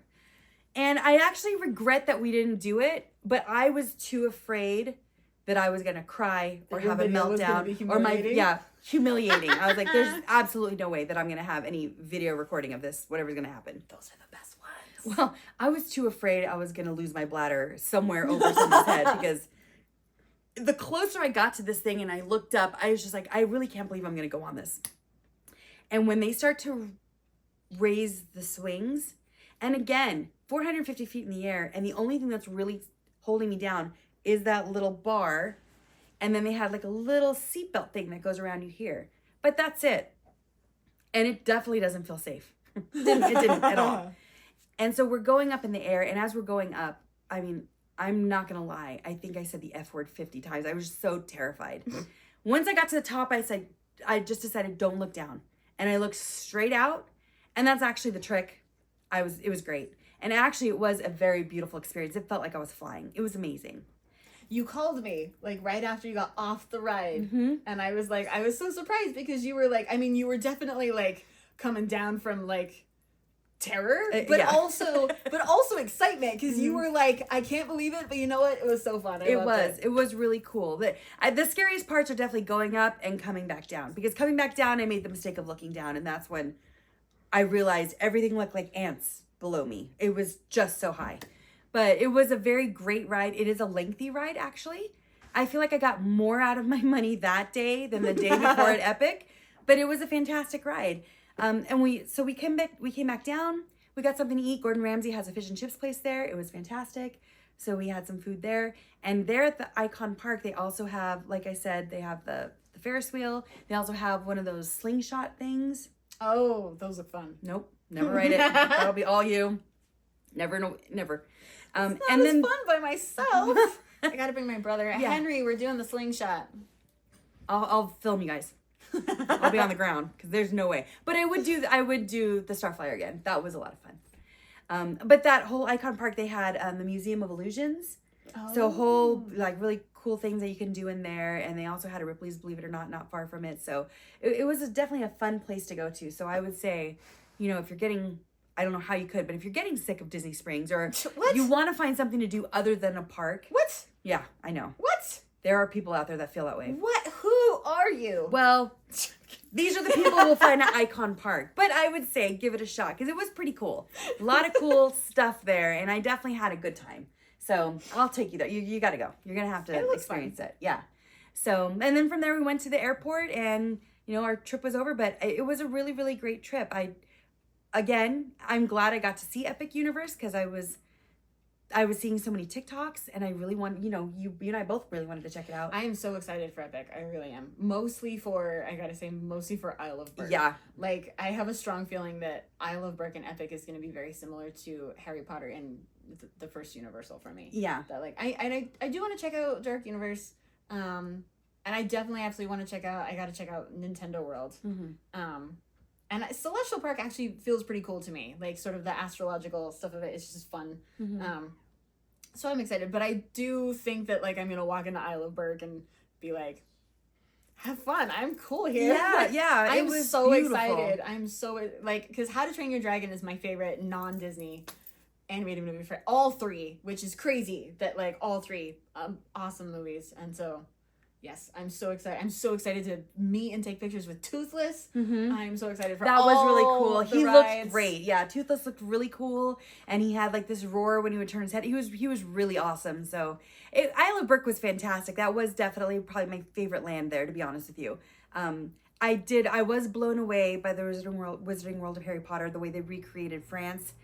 It's supposed to be like 1920s Paris. Yeah, and you walk through the Arc right? de Triomphe, and it was beautiful. Yeah, well, there's a circus tent and like a circus type of thing in the center of the street, but the streets of Paris you're walking up and down, and then they have where they have in the original park like a nocturne alley area, like the back area. They have another one here. It's a little darker area in the back that has like a hidden restaurant with a bar. And that was really, really cool. I mean, the place is beautiful. It felt like I was in Paris. Even more so than being in the France Pavilion at EPCOT. This was bigger and it was really immersive. I loved it. It was gorgeous. But because our wands weren't quite working the way we wanted it to, I felt a little bummed I wasn't getting quite the same experiences out of the spells that I wanted to get. Sure. And then of course we couldn't ride the ride. But other than that, it was really pretty. So that was really beautiful. But 10 out of 10 on the Isle of Berk. They did an amazing job. It was really cool. So, and I know today's a long episode. I'm sorry. I'm sorry, guys. But we had so much to report on that we wanted to talk about. And see, this is why we have to do a totally separate one for Walt Disney Studios. Yeah, or otherwise this one would be 6 hours. Yeah, a lot. So, but I guess we better wrap it up though. Yeah. So a lot of information. Sorry, I'm throwing it out at you guys, but it was a lot of fun. Oh, and I do have a quick tip. Ooh, a little tiki tip? Yeah, a little tiki tip for those of you who have park bags. Right. And you forgot your fancy ear holder. Yeah, your fancy ear holders that you're buying off of Etsy. Go to one of... almost any store. I feel like I see these everywhere. Yeah, definitely up and down Main Street or whatever. They have the little slap bands. Grab a slap band, and you can use this to kind of hold your ears. So you like put it through the top loop of whatever kind of backpack you have or whatever strap. Just put it like around a strap and then put it around your ears and you have a little external ear holder. Yeah, which was really, really handy because I don't know what happened to me on this last trip, but I forgot my ear holders, I forgot my bathing suit, and I forgot my magic band. I was a disaster. So this was a really cool little trick because I didn't have any of my normal stuff. I wouldn't need it on this bag. This bag is actually, this is the new 4-Icon backpack. They have a large version and this small park version, which I love. But this actually has an ear holder built into it. So I didn't even know that. Yeah, Nice. Yeah, all of the bags, they have these cool ear holders that hold them really securely. So that is fantastic. But if you have a bag or a Loungefly with you that doesn't have an ear holder built into it, these slap bands, they're a great idea. So just a little tip for you next time you guys are out at the parks.